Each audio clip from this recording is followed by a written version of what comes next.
Ladies and gentlemen, hello, welcome, and I hope you are having a great night because we're about to make it better.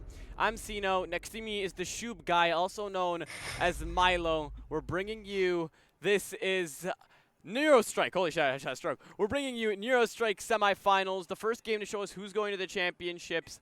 F5 versus Land of Oo. Milo, how are you doing today? Doing okay. Obviously, sadly, we did have Shoobs losing earlier, but looking forward to a great game ahead of us. And we've got two great teams on F5. Obviously, they were one BO3 of qualifying for Element themselves, and then, of course, on the other side, Land of Oo, they were one BO3 from qualifying for a lesser league, but still a top T3 league of TPL XGS. So I'm very excited to see how these two teams. I love him too. I love Fafnir's my boy. Where's mine? Hello? Like, I'm Nah. all right, guys. Whole cast biased against one man by the name of Fafnir. Oh yeah. Fafnir's amazing. I love that man. I coached him during my times on Chaos Nation, and I've loved seeing his growth throughout. He's now a top fragger, in my opinion. I think he can really make an impact in this game. I think he's one of the players to watch. So what you're saying, Milo, is you're basically Mr. Miyagi, and this is just all an episode of Karate Kid. Yes, I am Mr. Miyagi. Oh yeah. Well, honestly, that's the best way to start it. Ladies and gentlemen, this will be our first map, which will be the map going by the name of Bank for the first out of 3 maps. We've switched it midway, so last week it was infinite overtime. It wasn't going to go to that since the admins said they were going to switch it out midway, but it's going to be Bank as our first map. The second will take us on to the pick of Land of Oo, which will be Skyscraper, and the third, if we do need it, will go on over to Border. So a very wide variety of maps and 2 teams who are going to have to show us what they have on this first one to show us what's up. Looking at the lineup from Land of Oo right now, it does feel like it's going to be a heavy extension roaming around in this open area. So less of a bunker for most teams like to do normally. But I'm curious to see how heavy is this roam going to be. Are they going to be all the way on the top floor, or are they just going to be mainly in the open area staff hold? It does not look like going to be having a garage, or not garage player, the elevator player. So they can't be holding down that area just because the hatch is currently reinforced. So unless they want a player to just sack their life off, they just won't be able to play in that position. But looking from F5 esports point of view, they'll be doing this top floor roam clear. So make sure there's no one's on the first floor, and then just slowly work down the floors and then trickle down and find the roam. But also they know about a player, and there you go. Weston, he tries to rat away. It's not going to go well for himself, and he's going to be taken out because of it. That's first blood on the board here. They're already locked in. They're taking us to a wide variety on how to play. Beautiful drone work here as the banter in the chat even proves so. Now, Weston going down first in the defensive roster is going to become a problem here for F5, especially with the fact that Bank is a very large map that you need to play as a team, as a unit to be able to coordinate with. But Nash and Fafnir coordinate to get 2 picks, but Nash goes down in the process. Easy res, you'll be up for a second chance. But in the meantime, Fafnir, Starlight get a kill while Nash goes down. A 3v1 as now F5 have now lost almost all of their bodies on the first round of the first map. And now we find ourselves with Bubbler addressing server all by his lonesome.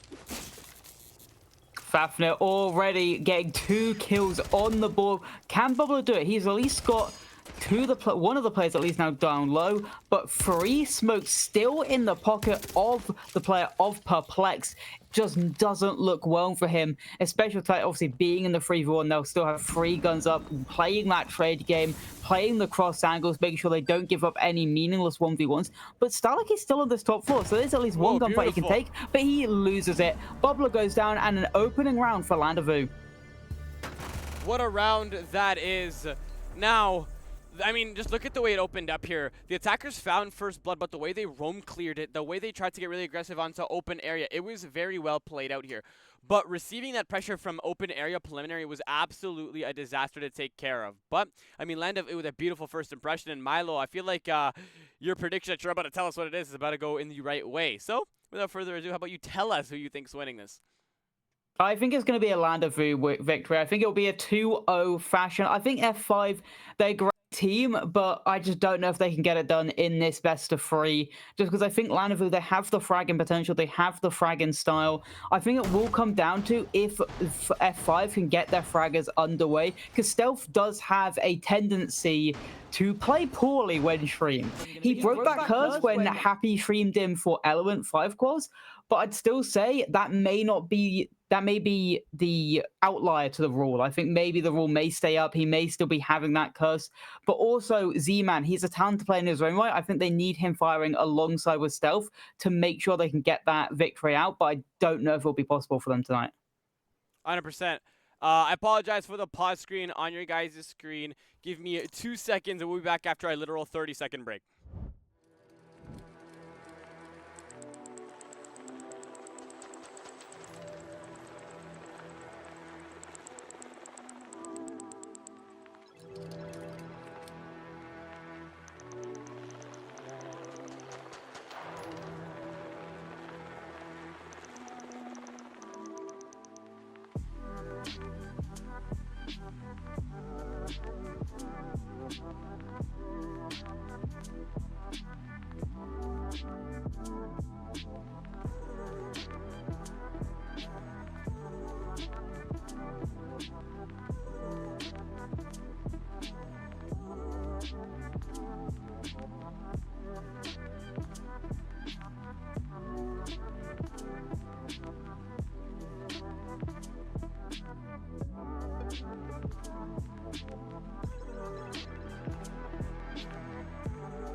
We apologize after the intense delay. Land of U took that second map, or that second round, my apologies. I mean, welcome to Ubisoft. We all have our errors sometimes, so we're back into it. We're only 3 rounds in, so we can't say we missed too much action. And Milo, how are you feeling about the presentation so far of either of these sides? I mean, based on that first round, I can say that right now, F5, they look like they're trying to go for a more strategical approach. They tried to make sure they had a proper clear. They tried to go from the top down, make sure everything was buttoned up. I like that drone work, though. They're able to figure out where that solo rat player was, take him down. But the problem was, as soon as they felt force from 2 other players together, with Land of U obviously having the 2 players of Fafnir, of Nash on that top floor, fragging out together, they just kind of crumbled. And I think the main issue right now for F5 is they just need to be more vigilant, stand up, and make sure they can combat the aggressiveness that Land of U are really presenting to them. Maybe just slow down a little bit, just bait into Land of U's swings, and then you can get some free picks. Also, with the fact that this is F5's pick, I mean, you have to be vigilant of giving up rounds. I mean, it is a problem when you give away rounds and that large differential gets built up against you, and now you find yourselves digging yourself out of a hole you can't quite come back from. So right now, the drone work of the attackers have been absolutely amazing to continue and make the round difference larger for the favor of Land of U. But again, what we've seen previously is that F5 finds that first pick off of beautiful drone work, and then there they try to build up a play, and they just cannot convert their thoughts and put it onto paper later in the round. So their biggest issue needs to be addressed right here and right now, which is finding more kills in this mid-stage part of the round. I mean, for the Land of U right now, that obviously for F5, sorry, right now, the positive is this is going to be the tertiary bomb site. This is the bomb site you're expecting them to get. They've been able to also get all of this second floor control, and they can slowly start making the vert that you see the Buck making, and just make sure they have to move out these players. Land of U cannot sit still. They cannot sit in their power positions because of the vert being opened up above them. The only thing is the next step will be make sure Perplex also can't stay in this power position. There's no vert above it. They have to either open up the quad wall or be able to just shoot down that key barricade and then have someone off with that player shooting it down to then get that free pick. The drones are still being perfect, getting these pings out, knowing where these players are, and make sure they can't go for flanks. Starlight could be going down here in this situation if he does not know that the drone's on him, if he doesn't read into it. They know exactly what's happening here. They're looking to give another pick in the favor of the drones as just a minute creeps up on the attackers' timers. They're still up a body. They're looking to make that 2, but they have to be able to execute this perfectly. You have Checky checking in downstairs. He's already on the first floor of exit looking to make matters worse, but in the meantime, Fafnir takes care of Nash. Now we find ourselves up at level, and now we find ourselves in a 4v4, make it a 3v4, as now Stalak is taking care of it. It was Bubbler who actually went down for F5, my apologies, not Nash. He departed earlier in the round, and now we just have below a minute left, and the attackers forced for an execute. Yeah, the execute will definitely have to be coming soon as the timer is ticking away. 30 seconds left. They have to either get the rest of the kills or at least get this bomb planted. And the glory canisters are going to become so important for the side of Land of U as they last 20 seconds long. You can't just sprint from them because the amount of damage they do, and they're still able to just sit around right underneath the hatch as a player. And the C4 as well. Weston goes sky high. Can he shoot the player that's going to drop him from the hatch? They're just dancing around, and he doesn't get the kill. And now we're looking at 2v2 with 5 seconds left remaining. The bomb is still not going down. Bombsill has even handled the attackers, and a shotgun blast to the face, and Fafnir gets it done, kills one of the players, and then the time just ran out. Wow, that was an interesting round to unpack. I mean, completely interesting. The fact is, you left the Goyos later in the round to deal with, and that proved to be a difficulty. And once you waited for the flames and the dust to settle, a C4 took care of your Dokkaebi. So, Land of U have now made a statement by claiming 3 rounds out of 3, and now F5 are left to scramble as they lose their ones and lose their entries onto site. So, still lots to be done, and maybe even a timeout Milo on the first map may be needed. I'd have to agree that the attacks just haven't looked up to par. I'd say a couple of issues that round. I'd agree with you with the Gore cancers. They have to bring something to either deal with them or, like, just somehow go quicker, because you cannot allow yourselves to be 40 seconds left, 30 seconds left, and still have all Goya canisters left on the board for the defenders. But also, I just don't think enough vert was made. They were able to still play in every single power position for the defense, and one of them was even directly under Hatch being able to throw a C4, which then got the equalizing pick. It's just questionable what are F5 doing with all this time. They didn't make enough vert, and they were just upstairs for, what, a minute and a half, really doing nothing in the end. And now we're looking at F5 maybe losing their own map in quick fashion if they don't really sort something on the attack, because Bank right now, especially with the bans that we've seen from both teams, I'd say is closer to attacker favored, especially with the fact that F5 can still use the hip, they can still use the ace, they can still get the counter wall open, yet they're just not punishing Land of Ooh when they're trying to make these aggressive plays. You couldn't have said it better. I feel like there are a lot of things that need to be changed out right here, right now. I mean, you saw their thoughts. They have the right ideas on how to address Bank and how to address the defensive, but again, what we're seeing is them finding first and second pick, but then from there, what happens next? What are you doing as a unit to be able to reel it back in and build off of it? Because we saw you doing all the legwork on the outside of the site, but once it came to addressing it head on, you brought absolutely nothing to address the Vulcans, to address that utility, and that is an issue they need to fix right here and right now, because I feel like once you get to that 4 or 5-0 situation, it is going to be undeniably impossible to come back from. Have to agree. Right now, they've again gotten good control. They've been able to get that top floor, been able to get the lobby control down, and they've been able to get drones on where they think players are. So that's been their main positive. They've been able to get drones and then get that entry frag. It's about now converting it. They know the player inside of elevator, but they know about the player in tellers. No, nearly dying out to him, but the Yin tellers will go out, give them the space, give them the opportunity to push in, and it looks like it may just be this lobby rush as they're always getting ready to drop the hatch, and here we go. The SQ is already starting. Carnage is definitely next up on the board here because First Blood is taken care of. A Slash takes the head off of Nash, looks to make it 2. One tap to the dome, takes care of Weston. Z-Man on the Fafnir, but Dalek reels it back in. 5v2 as now we find ourselves with plenty of time left on the clock for these attackers to reel it back in, but I feel like F5, they've exhausted all their options, so now the last is to completely ensue chaos as they'll make it a 4v1. Stalak will go down, but Perplex will take care of Slash.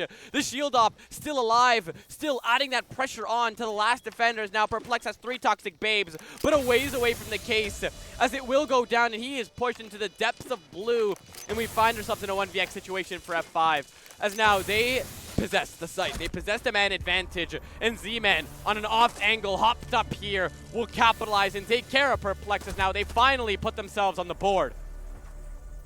I love the change of pace. They controlled the tempo perfectly that round. They saw what wasn't working. They're like, okay, we're being able to get these drones and know exactly where these players are, so let's use that to advantage. They knew again that Land of Vu were doing that massive roam. They saw there was someone on the top floor, and by that they can just guess, okay, he's not going to be playing on his own. There's going to be players on his mid floor to help supporting. So like, okay, let's just go for that rush. And that's exactly what caught F5 off guard, because Land of Vu, the last 3 rounds, did that slow, methodical clear for each site. And as soon as they hit the go button, they hit the tempo switch, F5 were able to just get that plant down, take site for free, and it was just perfect, really. And that's what we want to see out of F5. Changing the tempo and changing their playstyle when it needs to sit for them. But question is, can they do a similar thing in this round, or will Land of Vu adapt? We're seeing traps now, which will tell us that, yes, they'll want to adapt, make sure they can't go for the same fast play, because the information from, say, the Melusi will slow them down. So the Fenrir will actually make them blind. You can't take a gunfight. And then the Fawn won't really get a kill, because Fawn traps, you either can just shoot them or just run away from them, but it will make them move, it will make them panic, and it will give them information at least on where these opponents are. Now, I mean, I feel like rushing for a second time might not be the best of ideas, considering they brought a couple of operators to try to receive that pressure. I mean, Thorn is an odd pick, but she does help out with receiving and forcing the attackers into awkward places. Those Razor Blooms are very tough to deal with sometimes if you are unaware of their position. No IQ on the board, meaning only a drone can locate them out. F5, you guys have found the first icebreaker of the game. You were just looking to get yourselves on the board, and you've achieved that. Now, the fact is, Land of Vu are going to keep themselves on a little bit of a pedestal, to keep their heads on a swivel, to receive that pressure, to focus on what happens around them. A bunch of problems if you allow something similar to go down and you don't receive any casualties. But as it stands, you still have a 2-round advantage, and let's see if you can maintain it. Yeah, and they've already been able to get open air control. And there's one thing, again, we keep talking about for F5, the fact that they're able to get these drones in hidden and get these pings out on these players is just amazing. But there's 2 players still on the second floor. There's 3 players on the second floor. If they don't know about this, they must know about this. They must know that these players are just being able to just lurk across. And Fafnir goes for an aggressive thing. And again, I said what they need to do is just bait Lanavu into making these aggressive plays so then they can just hold the angle and get these aggressive picks and get the picks back up. And that's what they've just done there. But somehow Western is from the top rope, jumped over the banana balcony and getting a free pick onto the Deimos of stealth. And now the players on top floor are being noticed, they're being known, and Nash is going to be the next one to floor. But Slash, Stalexoid gets one back, and now we're looking at somehow just a brawl fest of a round right now. All of that pressure is only on the first floor. Ladies and gentlemen, the site is left to be addressed here. Checky goes down, but so does Perplex. He's finished off by Bubbler, as now he's in the middle of the site here. No line scan remain, no EDDs, or EEDs, whatever you'd like to call them, so you can't isolate the pings. But what you are going to have to isolate is the ones, as you'll down them in at the depths of server, but Slash goes out in the meantime, meaning Weston's at 100, so is Bubbler, but getting shot in the back was definitely not as an itinerary. As what is he doing? He's just trying to seek coverage, go for the res, but you know he's in the site. The default camera just got shot. What are you expecting to happen now? Yeah, it's Paul. Weston's blaming on audio, but even so, like you said, the default camera just got shot, so you'd know he's at least inside of the hallway, and he wasn't moving, so again, yeah, audio wouldn't have mattered, but still, was there no information? Did the teammates not give the call? I think he should just held still, but that round could have gone anyone's way, because F5, what they did well was able to get the middle floor quickly, but the problem was that they were neglecting the top floor control, as that was just Landavu's domain to just continue jumping down from the top rope and getting those kills, getting the refrags, and they nearly were able to just refrag their way back into a round victory. But I did like the adaptation from F5 being able to just wait, bait, and make Landavu make those aggressive play and just swing into their cross angles. Question is, will F5 now adapt again, or will Landavu just continue to just play their game and maybe get that 4th round on the board? But F5, they're going on a nice comeback here. I mean, you predicted that Landavu was going to take it. But the thing we're seeing now is what we saw from F5 earlier in the game, the lack of being able to capitalize upon the position you put your team in. If you find a pick, that's a positive situation. If you lose a pick, it's a negative situation. You saw Thorn from the top ropes isolating the gunfight and succeeding against the Deimos. And from there, we didn't see any substance. You punished the attackers after losing a body, and from there, nothing was seen. So Landavu, instead of, focusing on the banter alongside with F5 and, avoid interacting and feeding them the fuel they need to either, rage bait or get in your heads, focus on isolating. Because I feel like the team that calls the timeout first is going to be the one that puts himself in a primal position to take the first map. Whether it's F5 or Landavu, there are lots of things that need to be fixed for either the attack and the defensive, and only a timeout or a second of a round will fix that. I will say as well, there's something I haven't said about the F5's coach. I'm pretty sure is still Flan Daddy, and he was actually the coach after me that coached Chaos Nation for a bit. So he knows Fafnir through and through as well. So he may have some notes to really give the team to be able to shut him down. But instead, the player they need to shut down is Stalek, because that was a disgusting one-tap onto Stealth and a great opening pick. Can they now use that momentum, use that opening pick to be able to just spiral on forward? The problem with F5, they need to be able to take these controls of these power points. Again, they need to know what their win conditions are, and Stock is going to be one of them. They can't let Fafnir continue to just run around the area, and as well, he's going to have help with what a shot from Z-Man to get the refurb, but instantly shut down from the player below. That is Nash. I was going to say they need to also find a way to clear up this clash, but the diffuser is somehow going down, and none one from the defense is the wiser. Nobody is reacting. Nash on the verticality, but look at how far that's gotten you. You look to try to play, you try to affect somebody who tries to rappel in. You found first on that vert, but now what? What's the next idea? Bubbler running like a headless chicken on that first floor will get taken care of by Nash, but still, Ying is going to be a big problem, considering she is just repelled waiting to punish. And now as that man count gets lower and lower, these players are going to have something to deal with. But Clash posting up, getting that diffuser, the counter diffuse. Why would you cancel it? The Gone 6 wouldn't have affected you for that long. But Checky looking to commit. You just got to take care of the Clash, and he's nearly going to clutch it out. No time on the clock. It was only 5.9 seconds. Perplexed. You need to cover your teammates. You need to be mindful of the clock. And now F5 have made the successful comeback they were looking for, and it's left up at level as they'll go on to the defensive. Problems there for Land of Vu just not being aware of their surroundings, having no idea that the player was able to be in sight just finding, especially with the fact they had 2 players below. It wasn't just Nash, but there was also a Warden below. And then Bubbler, for some reason, running full sprint into those 2 players. Maybe he thought, there's no way there's 2 players below. We just got the plant. Bro, what? There you go. Why Warden and mute downstairs? Great question. Why didn't they also stop the plant? They must have had at least 1 C4 between them, and just nothing happened between the team. And then again as well, the Clash probably could have stick that, because not only with the fact they had to switch from the Gun 6 to a gun, but again, like you said, it takes a little bit of time for the Gun 6 to shoot it down and to actually fall apart. So I think maybe they're scared. Obviously, sometimes nerves happen. You just get off it. But I don't know. That definitely should have been a Land of Vu round, just because of the fact they had so many C4s below. They're in a 4v2. Something should have really changed at that point. But I do like these bans. Clash being banned out. Clash is so strong right now. Finally can be banned and ranked. Hallelujah. Cade to just allow yourself to get the hatches a little bit better. Hibana and the Ying. Ying isn't a crazy ban. Ying's very strong on every site in the game, really, especially with the Ying shotgun being overpowered now, apparently. But I'm surprised with the Hibana being banned. I'm going to guess their third ban is going to be Ace, so then the top floor can be a little bit stronger. But right now, they do at least have it for a little bit Land of Vu to make their attacks a little bit stronger. But looking at the defense, you see Tuber out, you see Smoke. You don't see the Holy Trinity. There won't be any Tuber. So you see Goyo, you see Smoke. You don't see the Tuber. So there won't be the Holy Trinity. But it does feel like it's going to be more of a bunker from F5. Milo, you can hear me, right? Yes. So, I would just like to say, I fixed it. For those of you who are sitting down, unaware of what happened or why we went into a pause, me and Milo both had the stream's audio on delay playing back. So, 150 seconds of delay while the music plays really loud in your ears is definitely annoying.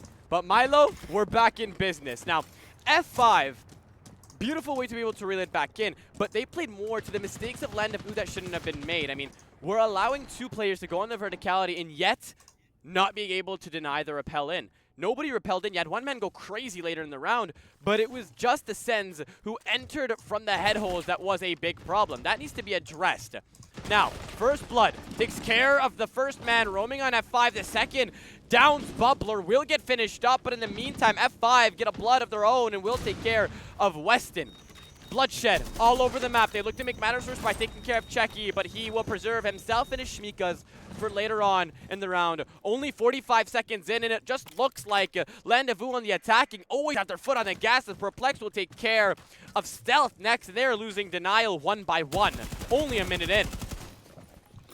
I guess I was wrong with the bunker. It looked like it actually was a full-fledged roam. And the thing is, Z-Man is still unknown on this roam. So if he can at least get 1, it makes that round a little bit easier. But the Blackbeard just ran underneath his hatch and he wasn't able to take them out. So that's a big blunder from Z-Man. Oh my God. But now he's waiting. He stops the hatch from being open and he gets the Capital. That's massive from Z-Man. But the one thing is, if Land of Vu notices, they need to hit the go buttons. 1 person's upstairs. It's for 3v1 on site. Go, go, go. Take the bomb site. But now, Checky, he's looking to isolate his 1. He's looking to try and get this person inside the vault. But somehow, Stalek survives. Oh my God. And gets the black bit though. How? How is he getting the black bit? It looks like his shield was up. They need to at least get the refrag to now at least make sure they don't blunder this round, Land of Vu. You cannot throw this here.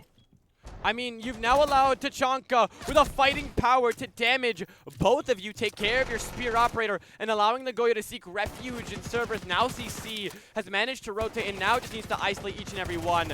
In a split second, you allow him to flick onto the first man. You could have had one just watching the case. Now you find yourselves in a 1v1 situation with below a minute left. And Z-Man, how do you manage? What are you doing, Land of Oo? You allowed Tachanka to fight his way out, and now you're allowing one man from the to clear his way out. Why would you allow him to isolate? Something similar to the round where we saw him just camping out and capitalizing on the fact that they quote-unquote had no audio. This is the second round we've seen F5 just go crazy on a man advantage, or a disadvantage, dare I say, swing out, win their gunfights, and now it allowed him to claim the first lead they've had all map. The round is all on Z-Man, not just being able to survive on the round for that long, but getting the Capital, then getting the 1v2 clutch. I just don't know how they had no idea where the player was. He got the first, and then for some reason, they both just, the final player just acted like a headless chicken, just running around clueless. And like you said, that player, the Deimos, should have just stayed up. I've tracked him, by the way. I don't know if they had any tracks left, but track him, find out where he is. Even if he's not scanned, there's got to be a Goyo canister in your vicinity. Ping that, then you've got to ping on him, then you can track him, and then you can figure out where he is, get the plant down, hold the cover, and win the round out. Nash, just, I don't know what you're doing there, man. And now we're looking at F5, 4 rounds in a row from what looked like Land of Oo having a dominant map. But with Stealth being able to have this bandit now, his question is he going to be able to bandit trick this Canto wall? Because it looks like that's what he's going to be going for. He's going to probably play either an elevator or close to the Canto wall and just waiting to bandit trick. I want to see how Land of Oo will try to counter this. It looks like they're just going to be going for a fast play with the Sense, with the Blackbeard, repel in, get the plant close to the square wall, and then play the post plant. What an interesting round that was. I mean, from losing 3 bodies upstairs to having a Tachanka fight his way out of vault. I think that's the first for me, honestly. A 3-on-1 on site with a Tachanka and a red dot, and he goes crazy with that DP27. As it stands, Land of Oo, no timeouts being called, but so many mistakes being made, and that sentence shouldn't make sense. It doesn't, and they need to change that fact. As it stands, we're looking at a lot of external play here, but one single C4, one single piece of key utility, and we're going to see a very one-sided affair if Land of Oo mistime this execute.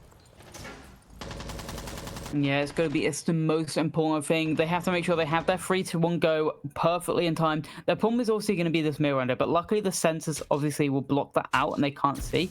But the thing is, I'm pretty sure, yes, Slash has impact, but he's being burnt out, so he can't really get away. Nash gets the opening pick, and now he's still got so much control. He's got full Trump control. The C4 goes out. There's no one actually planting. It was a fake, and they're able to get so many picks off it, and Slash is now left in a 1v4, and it was just a beautiful execute. They pretended to plant on the main site and repelled in everywhere else and closed the defenders and just shot them down. That single-handedly might have been the best execute we've seen. Look at the external play, and I say that, and I watched Bank, where G2 took on, if I'm not mistaken, VP yesterday. What their strategy was is toss everything you have on that Mirror and Janny, and then try to flood by just trying to get that plant down. But Land of Oo just upped the ante, and said, we're going to plant in the middle, and then cancel it, and then send everybody in. Yeah, it was amazing. And now we're looking at a banger of a match. 4-4. F5 got 4 in a row. Land of Oo answer back. And now we're seeing if that will be momentum. We're seeing them say no to the top floor again. They're not going to go for it. They're saying, okay, let's re-chance. Let's go to a different site. See if maybe this change of scenery will be our advantage. And it'll be the middle floor site. And also with their operators, they're going to be playing in this stock area upstairs to make sure they can hold the control as much as they can with these armies, and also make an horizontal extension as well into the Tellus and Archives area with this Fenrir. I'm going to say, the drone's not as good for Land of Oo. They're being spot out quite a lot, shot out quite a lot. To be fair, only 2 down, so they've still got 3 on the field right now, either in pre-play situations or to be picked up and used. Never mind, there's 4 gone. I was wrong. There's 4 gone. Ravenous to take Fenrir, so they've got a drone at least on him. Oh wait, is he using the furry skin? The headgear, yes. I was gonna say that's illegal headgear. No, I don't. Wildly wild to say. was gonna say, you a dog. But yes, is it an illegal headgear? I think it is. It is, but if they're not asking for a protest, then it doesn't really matter. Also, what that is called in the business is the Exa headgear, because he is the Alpha Sigma Wolf. And as soon as that came out, everyone added him under the post. Nice. You're being banned after this. Excommunicado and extraditing you to wherever the hell you have a warrant out for your arrest. You're 30, I know it's somewhere. Just 40 seconds in, there's verticality to be addressed first, but right now there are an abundant amount of issues that Land of Oo have to look at first.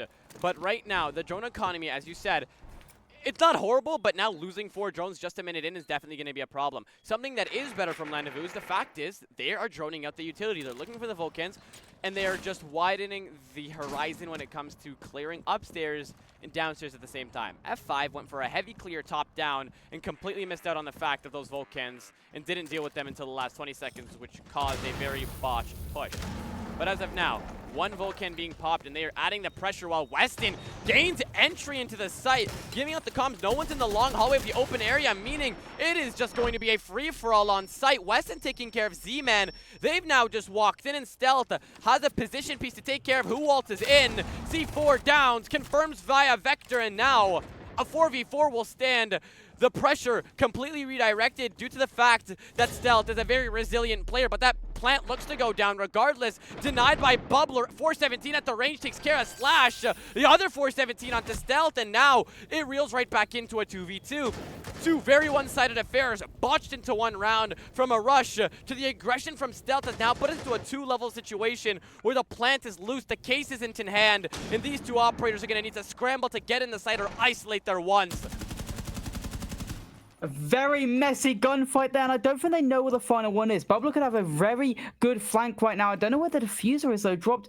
It's inside the kitchen stall, so he'll try and pick up. But then they do wait, no, it is, and Perplex gets the final pick. I'm going to say, if they go for this, it could be a very good shot here if he was able to just hold it down. But no, Perplex knew exactly where he'd probably be and just held the angle. That is a great heads-up IQ. Even if they don't know the exact position, just make sure you're holding an angle you can be swung for. You're lucky we are not Nugs. Does he mean Gugs? Does he mean Gugs? That's who I would think he means, because I don't know who Nugs is. Unless I'm just being an asshole right now and having an ego. Maybe I am, but they are lucky they're not Nugs. I'm not biased. What do you mean? Space Shubes. Anyways, Shube guy. I was not. When we casted Shube, was I biased? Yes. As it stands, guys, I mean, all trolling aside, that was a messy round. I mean, we can't say it was horrible or we can't say it was perfect, but it was messy. And the person who showed the most resilience in that mess were the 2 operators with the 417. We can't say they hit every shot, but what we can say is they capitalized on the picks where they could get them. You had Fafnir finding his ones, Perplexed capitalizing, Stalek as well. One of them went down as well, but it's still a big problem when you are losing that many bodies with a rush. Fair play to Stealth for being able to receive that pressure, but I'm going to be very adamant that a timeout needs to be called. Somebody needs to reset their mental, and it's just a matter of who goes to the match point or goes up to the deadlock after this round. To be fair, last time we said a timeout should be called, F5 then did win 3 rounds in a row.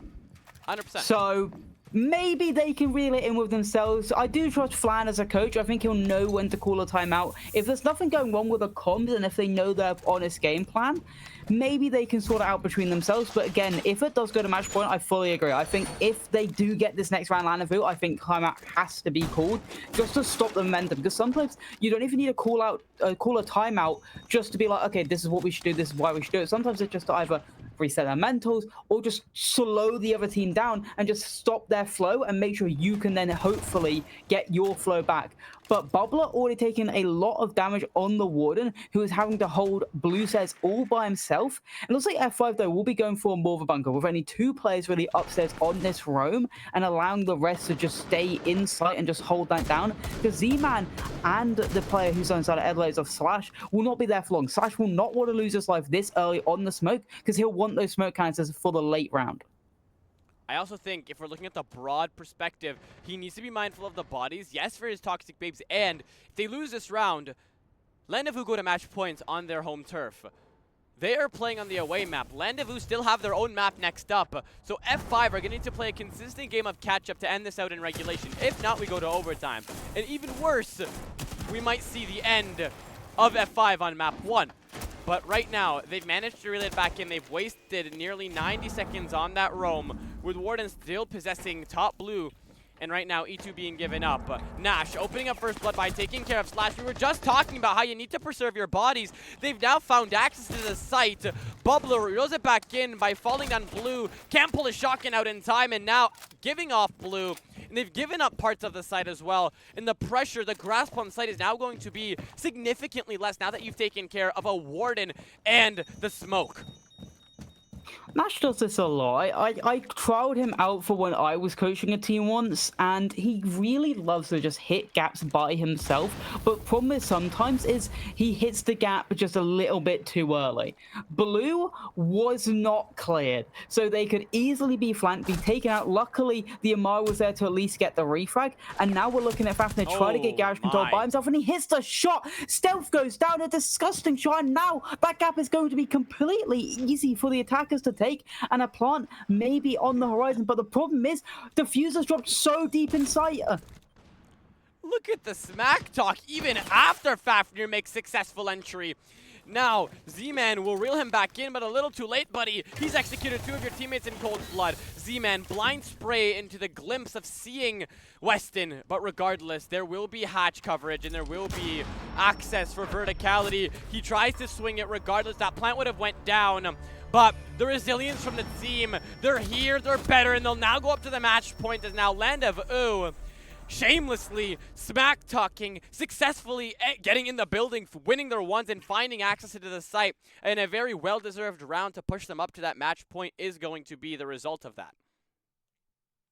Yeah, a great game so far, and I'd say that comes down to the, I'd say when it was in that 3v3, I definitely was favoring the defenders. Not only with the fact that they had Diffuser literally in their hand, basically, deep in the middle of sight, but they had so much utility still. They had all the smokes, basically, all the Goyos, but the problem was Fafnir with the wonderful luck with Garage being able to get those 2 very important picks, which then allowed his team to be like, okay, now let's get this Diffuser back in our control, throw the smokes out, and let's get this bomb planted. And then even when he tried to swing out, kill the planter, it just didn't go his way because the cover was perfect. We're seeing them try to go for this basement again, because I'm pretty sure this is the only defensive site they've been able to win, so it's the only thing they can hope and pray for going their way. But honestly, that round they won, even on the defense, was a Hail Mary, and it was Z-Man clutching a round that should never have been clutched. So I'm curious to see why maybe the timeout hasn't come out yet, especially in that last, at least before this round.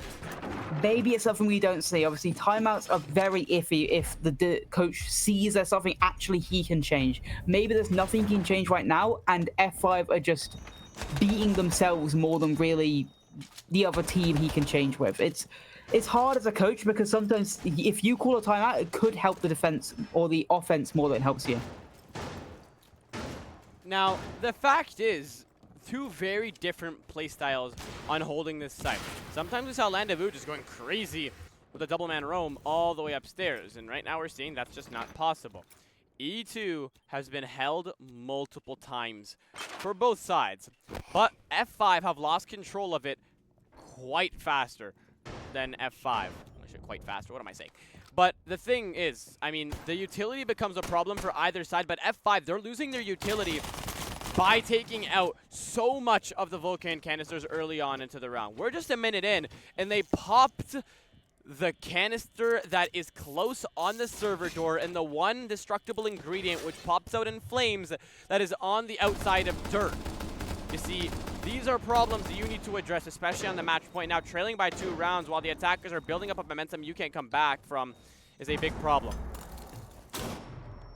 My question is, do they know about the player in blue? Because if Monty just gets a little bit too aggressive inside a server, he could just be taken out. They definitely know now, with obviously the concussion going off, the shield being there, and the drone warp pod being established, and especially with the barricade now being a little bit punched. The thing is, he can still maybe go for just a push back when the Monty wants to go for this plant. So this will be their next step. They have to clear this guy out. They cannot ignore him like they've done before, especially with that bubbler aggressing the Monty as he knows he's solo, and he gets the opening pick onto Fafnir. A wonderful shot. Fafnir tried to take the space when the Warden aggressed onto the Monty, but it did not pay in his favor. Now he's looking for a second as he swings around the corner with the shotgun, and he gets it. Wonderful shots coming out from Bubba. Perplex at least gets the refrag, but now we're looking at a great advantage for F5 to keep themselves alive in this game right now. Goes out with a smile on his face. 2 bodies taken care of now as they look to address the site with a man down. You have the Overwatch, but the main question is, are you going to be able to receive the pressure from the Evil Eye paired up with the Toxic Babe? And the answer is no. Perplexed, going down to around 60 HP, and still has to deal with 2 more canisters and still the Evil Eyes. Twitch trying to utilize the shock drone, but is just going to send in for intel on a regular drone while Weston tries to creep into the site. It's now up at level, but Monty still unaware of that's 2 Evil Eyes in the depths of sight. And now you guys just need to allow the Maestro to set you up for perfect kills as you guys go lethal in the site, taking care of Stalak and Weston. The pressure completely dissipated as now a 3v1 is the name of the game, with Perplex trying to plant all by his lonesome in the depths. A little bit of a whiff, and that is round as F5 reel it back in and close that gap down to 1.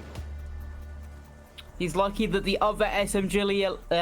what am I saying? He's lucky that the other SMG-11 did not whiff because he was able to get the kill out, still finish off the round, but it really came down to the blue play. They were never able to clear him without losing a body. He was able to get 2 in the round, and then it really just felt like that round fell apart exactly there. Fafnir had the right idea. Take blue control as soon as he gave it up to then help the Monty pressure him out. But the thing is, Bobbler hit a disgusting shot, killed him outright, expected the pressure to come, and then was able to take the next player along with him and just really pushed that pressure off him and was able to keep it for so long, which forced the Monty to kill him out, and then just made the time evaporate in front of their eyes, made all the util they had left evaporate as well, and made it into an easy F5 round.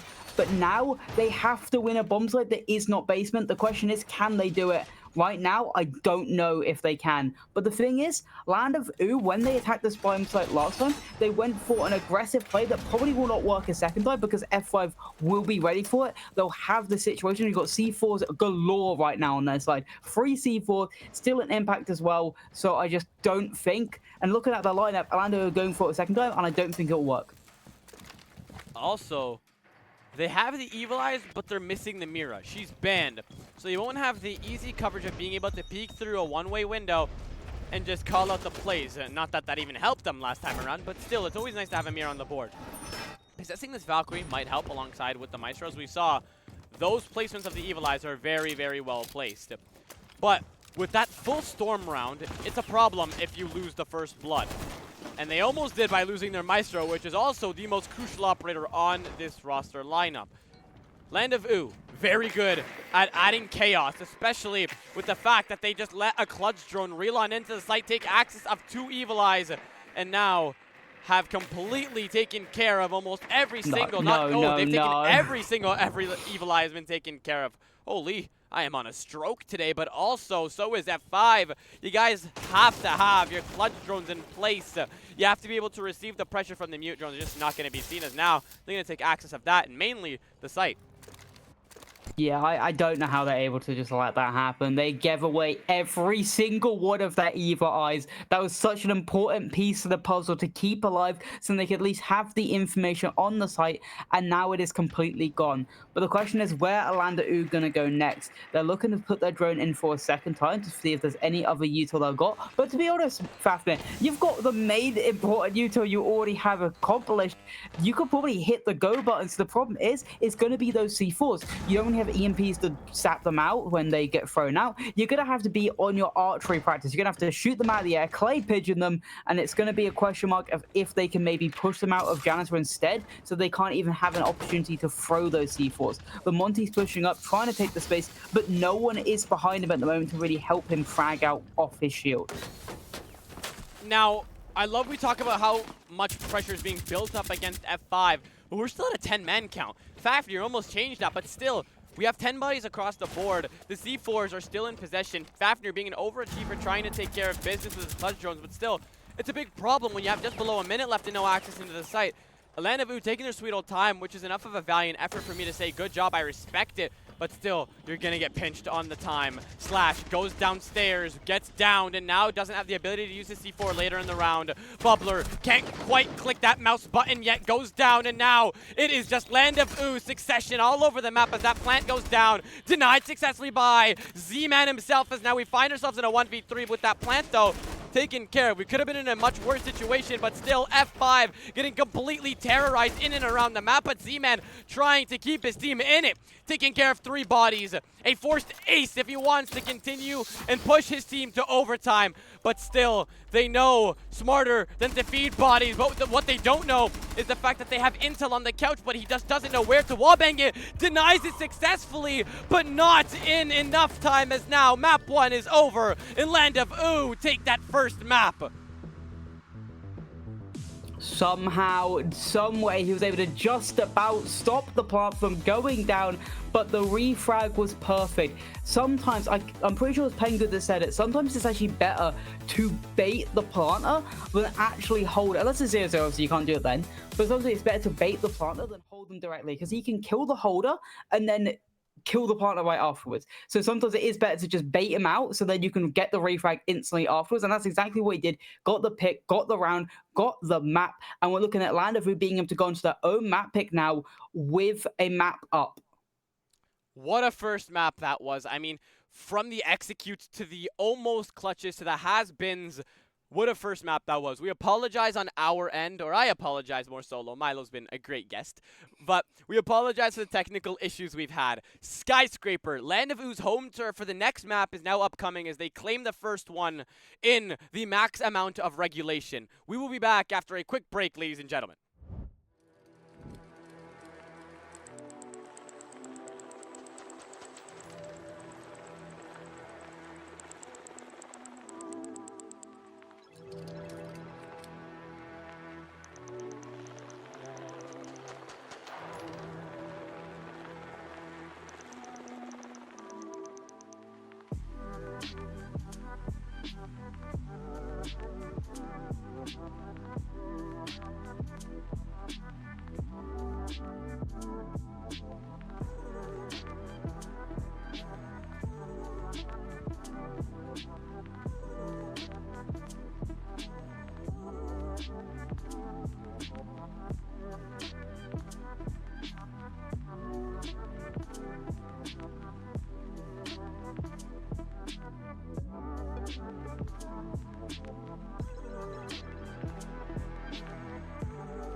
Now, a little bit of an outfit change is what warrants map to a little bit of an upsetting first map here for F5. They have redemption time on Skyscraper, but it's not their home turf, and Milo, it might be a bit tricky. What do you think? I mean, the main advantage for F5 right now is the fact that, yes, it may not be their map pick, it may not be their home turf, but they have defender-sided map, and they have defense first. So, they at least have that in their favor. But to be fair, I'm having a curse recently. I have been casting maps like Skyscraper, Consulate, and every single time I've casted them, they have been attacker-sided. So maybe this map is attacker-sided when I'm casting it. I guess we'll wait and see. I think also there's a big difference when it's attacking your own map and defending your own map. Right now, F5 have lost all form of advantage. It is a defensive-sided map, and it's a very compressed map, meaning ones are definitely going to be something we expect.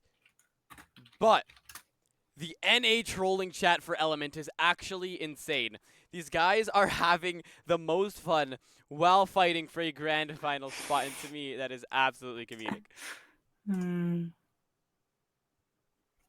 It is very, very funny. I mean, I was watching it between the break, and I was like, I saw Bubbler in chat. I was like, Bubbler, lock in. Like, you're supposed to be playing a game right now, buddy. But look at the bans right now. Again, Landavoo do not want to deal with that clash. And again, the Cade. Interestingly enough, the Cade's a bit different this time around. Obviously, on bank, it's to mainly stop the hatches, allow them to be opened easier. Curious to see what it's for on Skyscraper, because they can just bring the bandit instead. I guess you can shoot the bandits out from below. But I feel like either way, you're going to have to deal with some type of electricity. But right now, they don't have to deal with any, because it's just going to be a 2-bar to stop the breaches and a mute jammer. On the other side, F5, they said no shields, please. No Monty, no Blackbridge, which we used quite a lot from F5. So it's not... we used quite a lot from Landavoo. So it's not surprising to see them both banned out.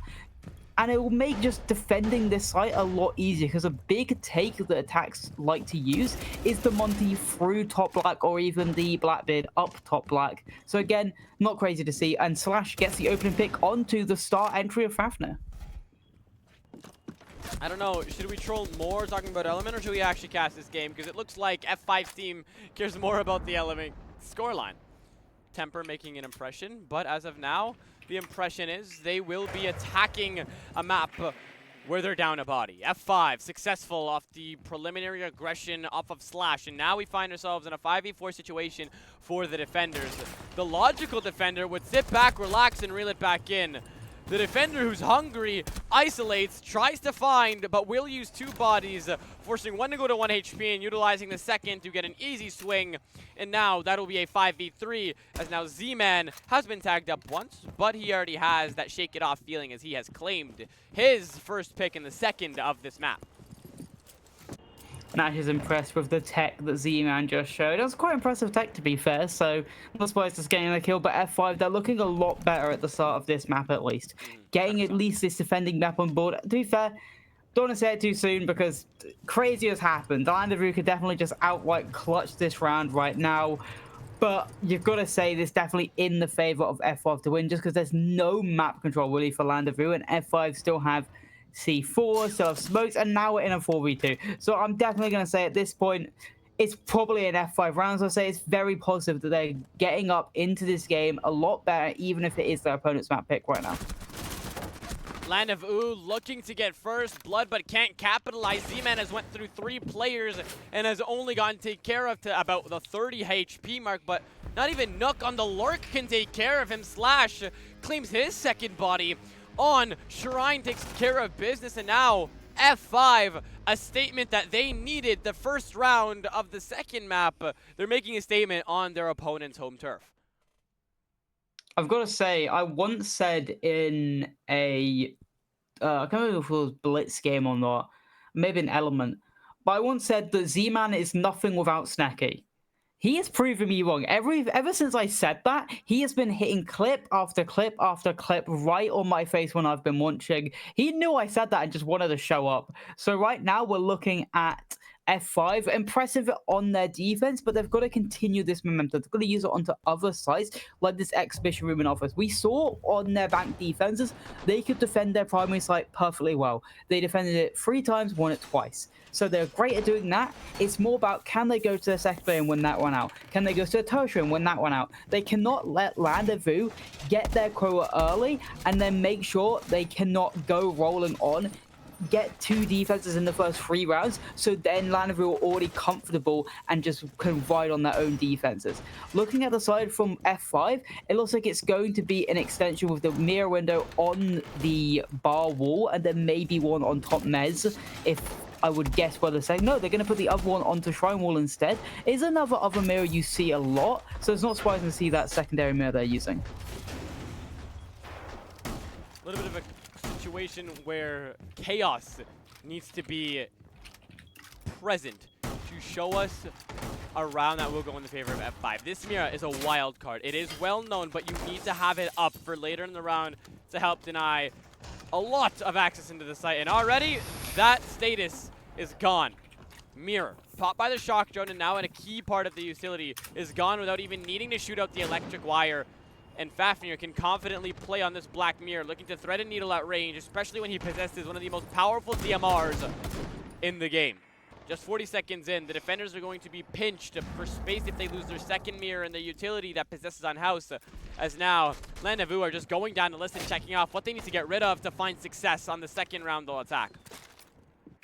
I'll be honest, I do currently have the Element games in another monitor, but I'm not playing a game right now. I thought, let me quickly look up on the score, see what's going on. I see in chat, Bubbler saying 6 is all they get. Bubbler, you're in a game. Log in. To be fair, I can't say much. His team is winning. You know what? Fair enough. So maybe he's got the tech I don't. But let's see if maybe he can get a 3K on this round and say that 6 is what he needs on the defense.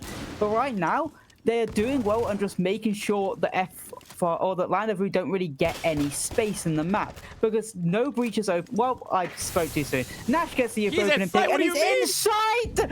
I told you last map. Nash does this. He just finds a gap and sprints for it. Even just doesn't wait for his teammates on another pick. Bubbler, get off the temper game and play your own game. It all bursts into action. Stealth falls next to Plant. Gets baited by the Ash because who lets your fragger Plant?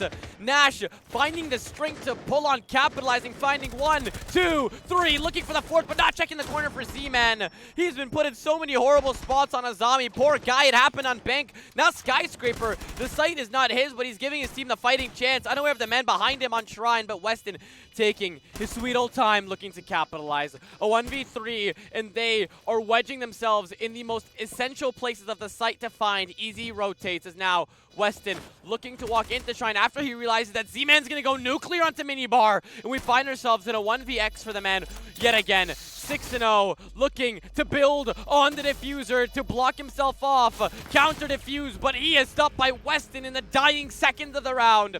And Landezvous have now found their response, but F5, you guys got to be ready for this type of pressure. Yeah, I mean, sometimes there's a gap and sometimes it's been able to be hit, and Nash found it perfectly. Like I said, on Bank, he's great at doing that. He can find the gaps, he can execute them well. Sometimes he goes too early and just makes sure his team is just too far behind him, but he did it perfectly there because he's able to get a couple of extra picks afterwards. So great from Nash being able to just find that gap, hit it well. I was honestly scared when Z-Man got that first pick. I thought, he's doing it again. He's hitting another heroic play right on my head. But instead, Landezvous get the round. And I said before the round started, I was like, they cannot let Landezvous get those attacking rounds early, hit their quota early, because if so, it's going to be a detriment because then Landezvous can just coast off the next couple of rounds. But that can't happen again. So Landezvous, they'll have to do an actual proper take in these next couple rounds to make sure they are able to just win a round, because you can't hit that gap 2 rounds in a row and use it as a successful way to keep winning an attack on Skyscraper. Give credit where credit is due. I heard you say his ability to hit the gap was good. I had to see it firsthand. He did it a couple of times on Bank, but being able to just waltz in, especially as the hard breacher, you find yourself in split, you blink, he's teleported all the way into the middle of the site. It's a problem. especially finding 3 kills as well. Didn't have the case at hand, gave it off to the Spearhead, the Ash, and still managed to capitalize. It's insane. Things need to be changed here, and F5 only have the ability to do so. Yeah, I do like the pick of the Deimos for Land of Oo. They used it a lot in the last round, or the last game, sorry. And especially with the fact that this time around F5 are roaming quite a lot more and maybe going for an aggressive pick here early on. But he whiffs his shot, Slash. If you just wait a couple more seconds, he'll repel up, repel over. Sometimes when you've triggered discipline, it's so important in Siege. Maybe you're scared that he would have looked over than just seen his head overhanging. Stealth also nearly getting blown up by a Flores drone downstairs, but that gives the information away. Ooh. But the swing comes out and Stealth actually takes down Perplex. A wonderful shot from him. He was like, you want to blow me up with your drone? I'm just going to shoot your head off. And now we're looking at a man count for F5 where they get the entry pick. And last time we saw them get it, they were able to roll on forward, continue getting those picks, and have a dominant defensive victory. Attaboy, Bubbler! Going down to 1 HP, but again, similar to the first round we saw, the aggression pays off. They'll find 2 first picks here, and they have nothing to show in terms of fatalities, as they only have Bubbler at 1 HP, but he's going to deal damage regardless. Ash, her ability to dull out the mirror has been seen, as she has made that mirror invisible or transparent and taking away that ability. It's no longer one way, it's just a mirror. But in the meantime, the rest of F5 look to capitalize. They'll find 1, 2, 3 before they find a response, but Z-Man finding one. And now Starlock instantly gets refragged out, as now we find ourselves in a 4-on-1 for the man who should have been dead 30 seconds ago, or 1 minute and 30 seconds ago. Case left loose, and this is a problem now for Land of Oo, as they just cannot respond to this consistent aggression.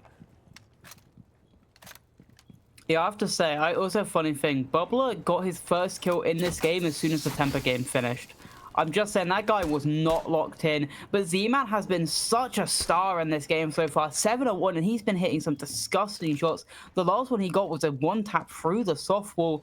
And now it's looking like Weston, he's just going to use this as a pseudo timeout, bait around, looking for any picks that will come his way, so I'm just swinging out too aggressive. But it's smart. He is going to be, he's the leader of the team. He is the most experienced as well, and he'll be able to just give his team a little heads up, being like, this is what we should do next round, and this is why we should do it, and this is how we should do it. Because also we know that F5 will now be able to go back to their primary bomb site of that tier karaoke site, and that was the hardest one to really crack on this map. But the positive right now is throughout these first 3 rounds, Land of Oo at least got 1, and that's the quota for Skyscraper. All they care about is getting that reset. KD is a little bit of a boost, but honestly, would you rather a higher KD, or would you rather the reset from your team to talk about what's next, the steps you need to take to address the aggression from F5, and hopefully that has been used to the best of its ability. From being able to hit the gap, that is an individual solo clutch factor. Allowing one man to go absolutely insane is a clutch factor, and that's just Nash on his individual performance. But having a team that can play as a unit and capitalize together is exactly what a team could desire, could love for. But as of now, both sides are distracted with this element. Yeah, wait, are they talking about, what are they talking about now? Getting 7. He said, damn it, they got 7. Oh, yeah, they did get 7. So, unfortunately, the wish of Temper not winning it back, coming back on regulation, because they kept saying that, what was it, Sopranos wouldn't, 6 is all they get. But they are big fans of Temper. I'm going to be honest. I don't think Temper win a game. I'm being honest here. I'm surprised they won more than 1 round in today's game. But maybe I'm just a hater. Maybe I'm wrong. Maybe they'll win that game. But to be fair, looking at who they have to face, it's either Wanted Goons, Sesh, or Space Shoes. Like, any of those games, I'd favor the other team. So you always find a way to reel Space Shoes into it. They are one of the losing teams. Like, they are an 0-2 team. I wish I didn't have to reel them into that. God. I genuinely think I can get a title in terms of just making my co-caster agitated mid-round. I was doing my job. I would say I'm doing my job speaking about Element, but I don't think that's what we should speak. What I should be speaking about. But instead, looking at the lineup, we have a lot of traps, or at least one trap being held. It's gonna be the cap gun, so the drone work needs to be perfect from Landonu to make sure no one goes sky high. And there's a lot of denial on the late round. You have the smokes, you have the Goyos, and then even a C4 from both Checky and Bubbler. So they just need to make sure they're able to take the map quickly, get it under their control so they can build up for the execute before the final couple seconds of the round. Still so much to do here, but again, it looks like that pseudo timeout isn't going to help at all, as the man who whiffed on his last spawn peak is going to capitalize on his next step, and now will take care of business by executing Natch. One soft creature down and a body to give you guys the upper hand. F5 looking to make their advantage larger, now making it a 5v4. Potentially, a lot of pressure to deal with here as a blitz also makes this a large problem, but still, the fact is, you have the advantage and you have a bunch of traps to surround that advantage. Do you have what it takes to be able to continue and build up off of this?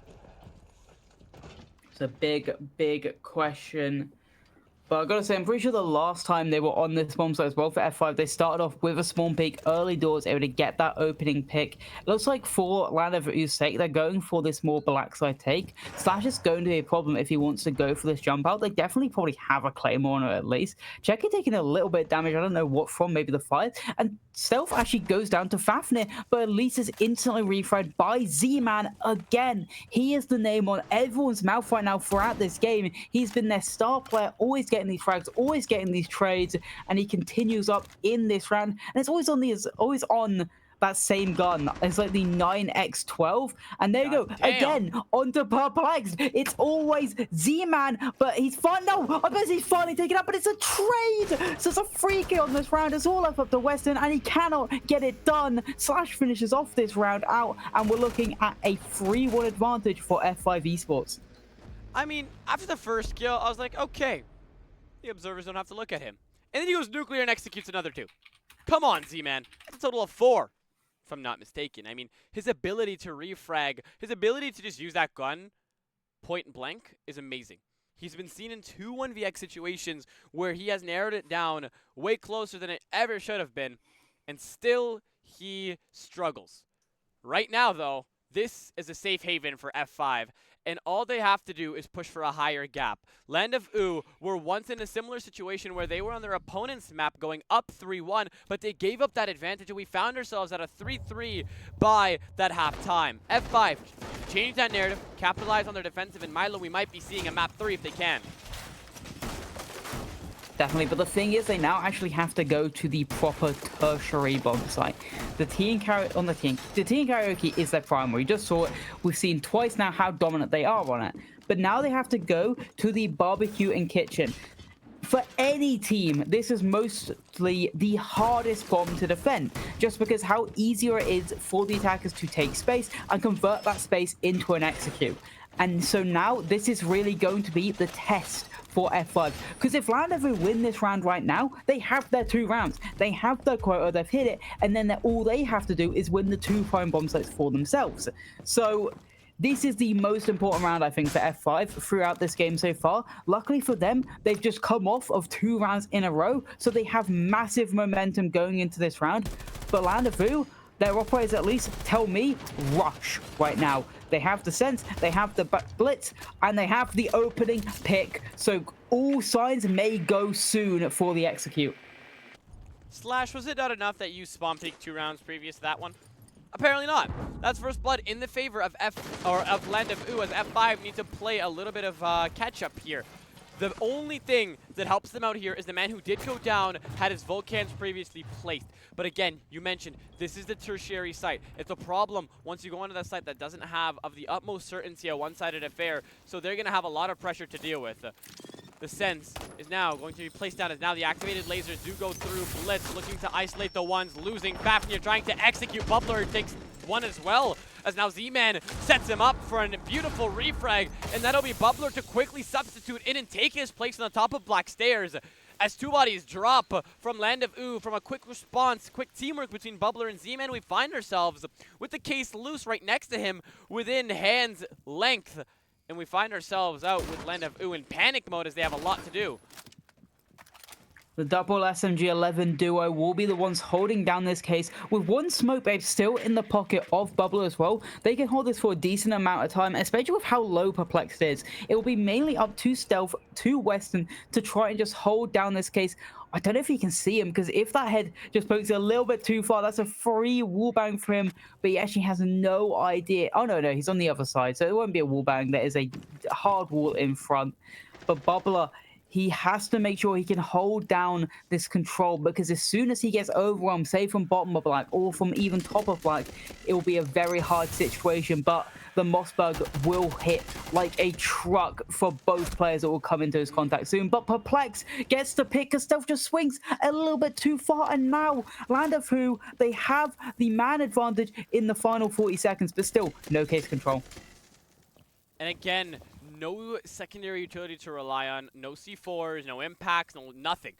The Toxic Babes all exhausted, the Banshees are possessed, and even Checky coming up to assist his teammate as Bubbler closes down the distance considering he has a shotgun. They know where 2 out of the 3 attackers are. Somehow, first shotgun doesn't execute, the second shell, never make a mistake, it'll definitely execute, and now it's just Bubbler to go lethal on the top of Black as a 2v1 has quickly shifted in the terms of man advantage. Land of Ooh now down 1 body as Ying is at 1 HP, Perplexed, executed by the Bubbler triple. As now they are hitting the advantage hard and trying to capitalize. The main issue right there from the side of Land of Who, they just weren't together. The person top Black on the Black balcony swung and got too close to the door before the player on bottom Black could then squeeze him together. If they just wait a couple more seconds and they wait for each other to be in the perfect position, they can then push at the same time, and there's no way he's killing both. He did there because they were just a little bit out of sync. But if they push at the same time, they get a free pick onto him, and then they have the 2v1 with the remaining player. They have the fuser control, and they can get the plant down. The only issue will be then was the time, and then obviously they'd still have vert control, but it will be a lot of a better opportunity than what we just saw. And especially with the fact that now F5 could go to their secondary site on their final round and make sure they have a 5-1 defensive split, and Land of Who to win in regulation would have to go 6 rounds perfect on the defense, which is next to impossible even for the greatest of teams. So say F5 have put themselves in a perfect situation despite losing the 2nd round of defense. Hey man, we almost saw it yesterday with G2 and VP. We could see a repetition just in tier 4. But as of now, I mean, the way it stands, we might just be seeing the ultimate troll where either side win on their opponent's map and take us to the 3rd map where we do need a decider to settle their differences. But honestly, I am not too mad about that. Both teams are very competitive. They know what they're doing. And they're both very, very hungry to get that either man advantage, the map, regardless, the round, doesn't matter how small, they're always hungry to give themselves the upper hand. A 3rd map to settle these differences, I wouldn't be too mad about. Slash going down for the 2nd time as the 1st pick in a row. And again, the Goyo will be the first to fall for F5. Wait. Did you see the EDD? I hope he did, because if he didn't, that would be a very big issue for him later on in this round out. But a good opening pick for Land of Who when they're definitely needing this round. But stealth refrags onto Nash. The professional gap hitter goes down, and that's a big operator as well. The Deimos being very important to just always have alive on the board. And right now, it looks like they're wanting to go for this overtake, try to get all the space they can. But again, it's just about if their drone work can be perfect, if they can figure out where these roam players are, and if they can make sure they don't hit any more Capcan tracks, because Fafnir's already hit 1, put down to half HP. And the problem is, if they don't drone out Checky here, he could just wait for them to just take the space and just swing out and get players that just are unaware to his situation. 4v4, an 8-man body count with just below 90 seconds left on the clock here. Land of Ooh closing down the gap very fast here as they approach Shrine with no time to waste, alongside with Drums. But it's Siege 101, check the corners, you'll fall out to the man who's on the hop-up of Drums. You open up the wall, but that just wasn't enough to discourage Checky, as now he is posted up in a spot where even if he does go down, he is still wasting a key amount of time. first frag is going to be caught out. The second one, paired up with the Grims, is going to allow to go to the depths of drum, but still, Checky is still going to be a problem. Finally, goes down, but still swinging as he has taken so many precious seconds off the clock for Land of Oo. A little bit of a rush plant here, but they still have the advantage to address because there are still 3 Toxic Babes and the Black Mirror is intact. Vulcans tucked away in little itty-bitty spots that they're going to have to come out of. Now, still, not a horrible amount of time to try to string together and execute, but beautiful that we managed to get the glitch in time so we can't see anything happen. Siege is great. Always been great. But I did say they had to make sure they droned out perfectly. And I did say that the play of Checky could be a problem if he's not droned out. He could swing out and get some free picks if he's not looking. And Bubbler gets the next one to Fafnir. But then it's instantly refragged. This round has been so close. But the problem is, partners are going down. Time is getting low. Have to walk through a door. And it's E-Man again. I mean, you just tell me. He's always so lethal on this weapon. And I want to refuse to believe you. I want to, but I've never seen anybody so lethal on the gun. He has 13 kills and 3 deaths. He is just unstoppable. F5 Esports looking to make a statement by taking their opponent's map, by making a 5-1 scoreline by the time they switch onto the attack. Yes, it's going to be difficult addressing the opposing side that isn't in your favor, but still, you've built up such a large margin that you have rounds to give error. You have rounds to give up here, but the ultimate idea is to 100% lock it out in as many rounds, or as in short many rounds as possible. I will say their attacks didn't look that great on the last map. Yeah, they were able to reel them in though, so maybe they can do a little bit better. But the problem is, it's just about if they're able to make an adaptation quicker than they did on Bank. Because Bank notoriously is closer to being attacker-sided, whereas Sky, we've just seen it here. F5, they've been perfect basically on their defense, and it's very hard to get any little bit of space, especially in T4, just because the standards are a little bit lower than, say, T2 or even T1. I don't know. F5, they only need 2, but honestly, I think this is going overtime. I can just feel it going to overtime. Now, finally, man, they have selected their operators. I genuinely think, call me a crazy man, I think they're running out the clock to either talk to their team or watch Element. It has to be one of the two. Now, I mean, the only game left on is Hakikimori versus CLB. That is a really good game. I kind of want to watch that. 7-0 yesterday, Hakikimori, and now looking to make a statement against CLB. I would watch that. Do you want me to tell you the score? Because I definitely do not have it up on my other monitor. Yeah, sure. Tell me the score for the imaginary monitor. It's 5-5 with Hakikimori about to go 6-5 up with Mike W dropping 17 kills. Of course he is. Of course he is. But shifting our focus back into the present tense of this game, 5-1 is the score line. Nobody is going as crazy as Mikey, but still, Clash is going to be seen, which is going to be quite interesting. She might be the first time we've seen her on Bank. We saw her briefly on Bank once, and now on Skyscraper, my apologies, she will be seen for the first time. I don't think it was, I'm pretty sure she was banned. Now. Yeah, she was banned. Yeah, so F5, they aren't going to have the ability to ban a third operator until they approach that halfway of the halftime, if that makes any sense. They have one of the harder sites to address here. Checky looking to claim a lot of ground, but is going to be met with barbed wire, verticality, and a clash.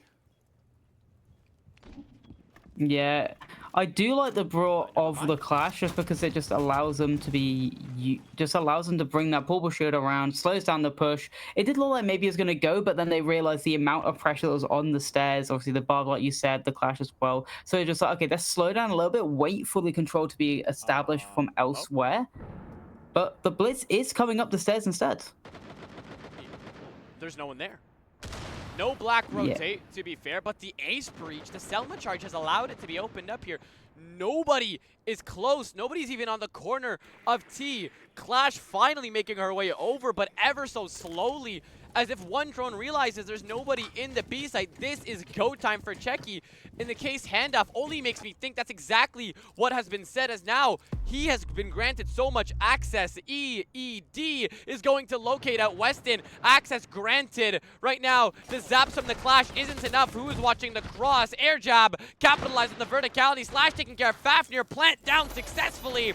And right now, a 6-man count. Make it now absolute chaos on site as Weston gets one but goes down in trade. Stalag teamed out here with Perplexed, are going to fight their way out. They'll find one, almost finding that second, but not enough to thread the needle onto that window. Upside down repel, now from Slash with that 417 paired up with his ability is going to make it ever so hard for these defenders to rotate. Stealth finding one, looking to execute the second, and dare I say, when we see Land of Ooh punished for time here, they always slack and group up here. I mean, just take a look at what they did the last time they were grouped up and pitched for time. Z-Man just executes by going up onto the table in the midst of sight with the easiest angle ever and capitalized by taking care of 2. Come on, it can't happen 2 rounds in a row.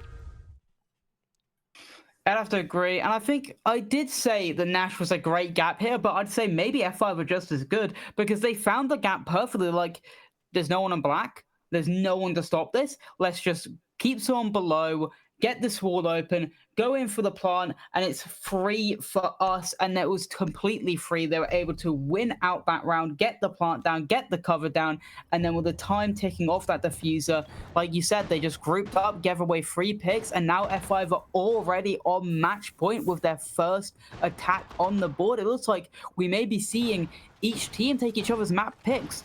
But right now, we're looking at Land of Oo's defense. They're going to be switching on the bomb site. That didn't work out for them, but the Clash is still going to be staying on the board. They're still going to keep by the side of that Clash, trying to use it to their advantage and seeing how it will be for them. The other side, though, I don't know what they're going for. They've got many traps, but no wall denial. So they won't be able to, or to be fair, all the wall denial is banned. Yeah. But well, they could bring Mew, so these are something to get off the board. There's not much they need to clear out as the attackers. The only thing they really need to fully clear out is going to be those Goyos, those Fenrirs, and then eventually the Clash. But the thing is with F5, their drone game is being so great, and adding extra drones with the Twitch, I don't know. I don't like the lineup from Land of Ooh personally. I agree.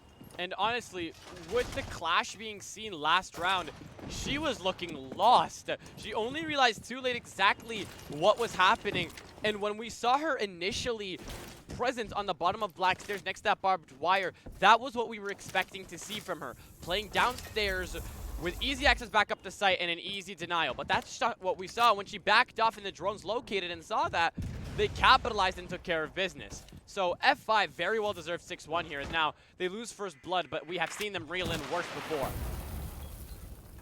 Definitely, and at least they're able to take down the main raid boss. So Z-Man is down 14-5. He is going nuclear right now. He's going so nuclear that Checky, who's only died twice, by the way, only has 1 kill. It's not that Checky's playing badly. It's the fact that there's no kills he can really get, but they've been able to get so much of this map because there's been nothing to really clear, and the cutoffs are being held perfectly as well. That's what I meant by the lineup. There's just not much they need to really be worried about. There's not much they need to really clear. They can get the walls open free. There's no mirror windows, so it's just free for them to take so much map control so quickly and already be able to set up for their execute really quickly. Look at how they're addressing the gap too. Based off that refrag, they have just waltzed on into Shrine perfectly, and Stealth can claim a body as well. This is what I was talking about. They aren't relying on that clutch factor. Z-Man, the man who has 14 is gone, but still we see that teamwork presence. Bubbler will take care of the next here, but he will get hit up with every piece of utility under the sun and still finds access. What Nash did to you, I'll do better. And map 1 is over after one of the most beautiful rounds I have ever seen from F5 as they claim map 2, and we will need Border as our third to claim and show us the victor of this series. With getting all 3 maps, it's looking like it's going to be a barn burner. Border is where it's mainly a frag focused map, and both of these teams have shown they have players that can frag on the board. I'd say last map, the problem was especially with their attacks, they just were never really together. They weren't really clearing properly. And on their defenses, they never really gave anything for F5 that they had to clear. They just allowed them to have space, allowed them to gap hit, and allowed them to get the plant down. And that was the main issue. I think their lineups were wrong. I think their traps were wrong. And I think they just need to give more for F5 to deal with on their defenses. I think just being unfocused also contributed to that massive problem. That was not the team we saw on the first map. You saw how they hit the gaps. You saw how they played off of the external windows. Even in the most troubling situations, they reeled it back, took a second, reevaluated what went wrong in that one round, and applied it to the second round and showed us absolute beauty of Siege. That second map, not to say anything short of a disaster. F5, though, credits where credits are due. We thought that this was going to be a one-sided affair, but they've shown us they're here to play to go to that grand final, and that is map 1 completely, utterly in the favor of Land of Oo, and the second one, an absolute disaster for them as well, as they will fall 7-1. But keep your hats on your heads. We're not going anywhere. You guys shouldn't as well. Grab a refresher. Make sure to leave a follow if you guys are enjoying. We will be back soon with map 3, which will be Border.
Border is needed to take us to that third map, ladies and gentlemen. Milo has a lot of thoughts, but so do I. I mean, that was just such an action-packed second map. It was, yes, very one-sided, but still it showed us that F5 had that life in them. It showed us that was the team that fights tooth and nail to go further no matter what league they're in. And Milo, what are your predictions for this one? I would say that I would normally say Llanowar have the advantage because I think they have the more firepower. But I think last map we saw that firepower kind of disappear. Fafnir was not shooting like he normally does. Nash, he had that one good round, but to be honest, it was the Z-Man show. And I said if Z-Man and Stealth are able to just show themselves in the server, F5 can get it done. And I think it just comes down to that. It depends which fragger is just out-fragging the other. Normally, I'd say it comes down to strategics, but Border is such a ranked map. Border, it just comes down to, can you even enter the building as the attacker? Because how aggressive the defenders like to be, either just swinging for a spawn peak or running out that CC door. So it just really comes down to, as the attacker, can you get in the building? Can you be the more aggressive person? And as the defenders, can you hold on to the map? Because there's so much power points that you need to hold on to as defenders, and it is very hard to do so. So I don't think there's a favorable side. I think it is very a 50-50 map, so I don't think either of these teams have gotten a massive advantage going onto the defense, going onto the attack. But I generally, I think it's a coin flip on who wins, but I'm going to be biased. I'm going to say Llanowar. I don't think so. That second map only showed us what happens when you underestimate a team. Land of Oo, as you mentioned before, weren't bringing the rosters needed to capitalize, and the aggression from F5 just solidified the masterpiece of a 7-1 to send us to Border. There is still so many things that need to be done, but I feel like this has been the best starting point to put yourselves on after losing your own map. You're now on the neutral basis. It kind of sucks that neutral base is a very aggressive, compressed map, similar to Skyscraper, but still, you did good on Skyscraper, and I feel like you can send that over to Border as well, especially when you're starting on the defensive. Yeah, and we're going to see them doing this full CC extension with the Melusi, only just setting up a fountain rotate, and they've also got a player inside of this hallway, inside of office, and these are the power positions I was talking about. You've also got Sheki inside a break, holding onto all these power positions, but if one of these dominoes falls, it is a lot harder to hold on to the next one. They all have to fall. You see Z-Man already fallen off, and that means the Slash is left unavailable, unhelpful, and then gets taken out because of it. These power positions, you have to hold on for just a little bit longer because it makes every other position weaker, and they are now falling apart like dominoes, as now Llanowar have such a great advantage going into this round as Stealth and Z-Man panic to try and get any advantage they can. The Melusi or the Deimos tracker goes out, Z-Man at least gets one, and Stealth gets one as well, and we're looking at maybe F5 coming back into this round. I don't think so. The plant is down. The man advantage is still in the favor of Land of Oo. Z-Man is a walking dead man with the death marks live, and he's on 1 HP as well. So many things can go wrong. It's exactly what's happening. Similar to map 1, where we saw just an attacker-dominated side by Land of Oo. But still, it's anyone's game. We're only on the first round. This is just a learning experience for F5, but they're going to have to treat it as such. Such one-sided affairs, as verticality is in the favor of Land of Oo. The direct gunfights in the favor of Land of Oo. Being able to execute based off of drones is in the favor of Land of Oo. So much to learn, and now second round is definitely one that's going to determine the pacing of the rest of the map.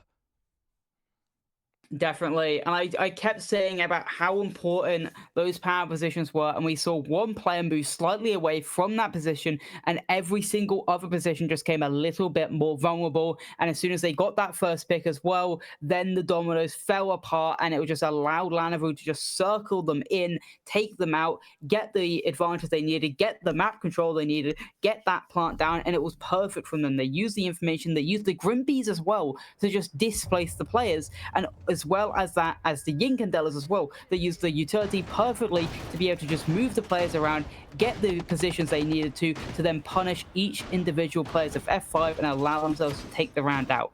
Now, how will F5 change it up?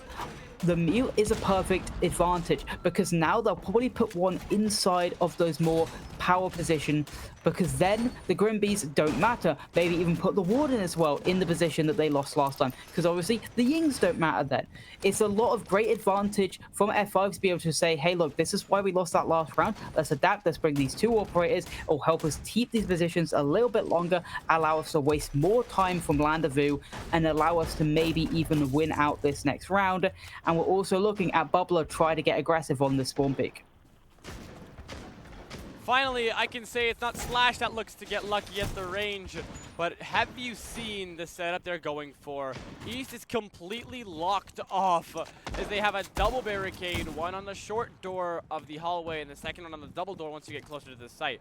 But now, a very wide range of operators have been brought, but usually this is the strung together roster that tries to possess control of East as fast as possible. Being said, you have to be careful. You don't have Monty. You don't have the ability to quickly extend and protect yourself from all oncoming bullets. You just have the Blitz who can fully cover himself when he crouches. And even then, you're going to have to be mindful because his shoulders will be hit once he moves. A plant looking to go down soon. Not similar to the last round where they had the coverage of the Vulcans, but still Bubbler can see through the smoke with those glasses, capitalizes. But Stealth goes down in the meantime to Fafnir. We find ourselves at level as the first attempt to take control of site has now been dissected. Definitely. I looked at the lineup, and I probably should have said it as a color point, but I was kind of expecting the rush. You saw exactly what they wanted to do, but the problem was that the Goyo, what was even the fire? It was the Capital fires that I actually don't know what killed him. I thought it was the Capital fires. I thought it was some type of fire, but it must have been his own fires that took him out. But we're now looking at them having to reclaim the case with little utility, no smokes. Oh no, there's still smokes on the Fiver of the Capital. So curious to see, maybe you can just smoke it off, rush in, try to get the diffuser. But I guess that'd be ill-willed because obviously there's still explosives on the board from the Warden. He can look through the smokes anyway, and he may be going for a jump out, but no, Bubbler thinks better of it. He realizes how important his life actually is in this situation, seeing how there's still a Capital available on the board. And he's just going to be there, sitting in that sandwich window, playing as a little rat. As a little rat. I mean, he's prone underneath it. You're going to tell me he's not ratting? Double swing. I mean, something that we've been seeing is the coordination between F5 and the players. The way they set up themselves for kills is absolutely beautiful and selfless. That's the second time we've seen that coordination. And Z-Man, the man himself on fragging, no matter what gun, no matter what role, he is effective. Perplexed, just getting the kills, as honestly, it's a little bit of a bait, as you just need to either look for the kills or sacrifice yourself. As of now, though, Land of Ooh completely dissected the second time they go for the rush. And it's honestly credits to every single person on this roster of F5 as they all had a part in taking care of business. Almost a clutch. He looks to make it very possible, but a 1vx with the goo mine in your feet and low HP is going to be enough to dissect and discourage as Z-Man finds his next body. A triple kill if I'm not mistaken, and it's now 1-all.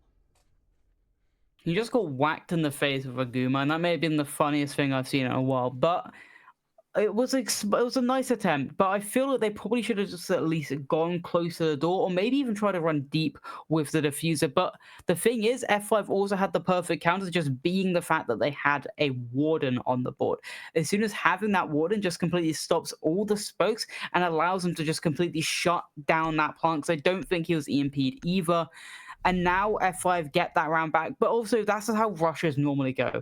You either take the defense completely off guard, get the diffuser down, get that rush completed in your favor, or it goes the other way. The defense completely shut you down, get a multitude of picks, and then completely just fail the rush, and then the round is over because you've put all your eggs into one basket and it does not pay off. Now we're seeing obviously a site switch up. We're seeing the Bathroom Metallo's bomb site, most teams secondary bomb site. And again, we're seeing that Warden because the rush plant is very prevalent as well on Bathroom Tellers. It feels like rushes are just very prevalent on board as a whole. You can rush on every single site with the same attempt of smokes, candelas, Thatcher, and then a shield plant, either just on the window to site or just deep into site. Is how decent teams like to actually rush. I can't remember, I think it was a Sonics game where Canadian did a rush every single round and actually won like 4 rounds getting the diffuser down. It was crazy. This time round out, Land of Vu's lineup, it's not a rush lineup. They're going for this clear. They want to get top control. question is, well, they get the open pick as well. I was going to say there was no hard breach, so they couldn't really get hatch open if it was reinforced.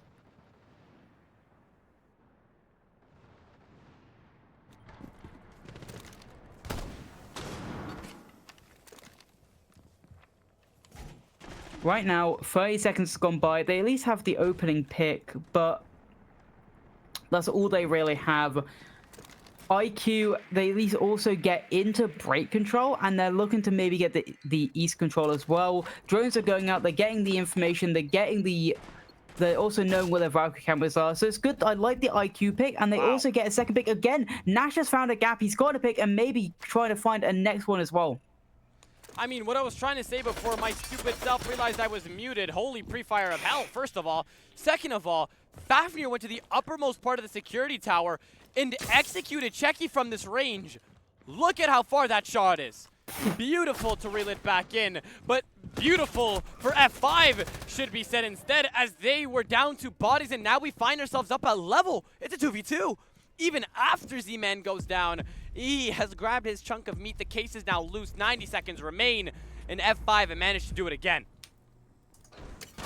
Can they keep themselves alive? And yes, they can. Slash takes down Nash. It's all up to Fafnir. He got the opening pick. Can he get 2 more? He still has 2 Damo Shanks. He still has 2 nades, and he has Diffuser in hand. He can maybe go for this plant. He drops down, but Stealth is with him. And now Slash also has con control, but he can't really get a safe place to plant, and he can't really get anywhere safe to even run to, as Slash gets the final pick, and a round that probably should have been Land of Ooze. F5 flip it around, clutch it out, and take it round that gets them their first lead on the final map. Milo, may I just say, I was discouraging the individual plays, and it looks like F5 have just had an awake to their calling. Look at how they're playing. I haven't seen such a team-based game in a while. They are executing as a unit. When they go down 2 bodies, they play as a team in a unit. They coordinate and they bring it back. Any other team would try and bring it back by getting really aggressive, but they took their time by forcing Land of Oo into security and then getting aggressive and then playing a team, because we saw 2 players swing out there, and just look at how that turned out. 2-1 is now in the favor of F5 Esports. Yeah, I'm gonna agree. Obviously, relying on heroics is never good. I do agree with the fact that heroics cannot be a simple strat, and that's not what you want to go for.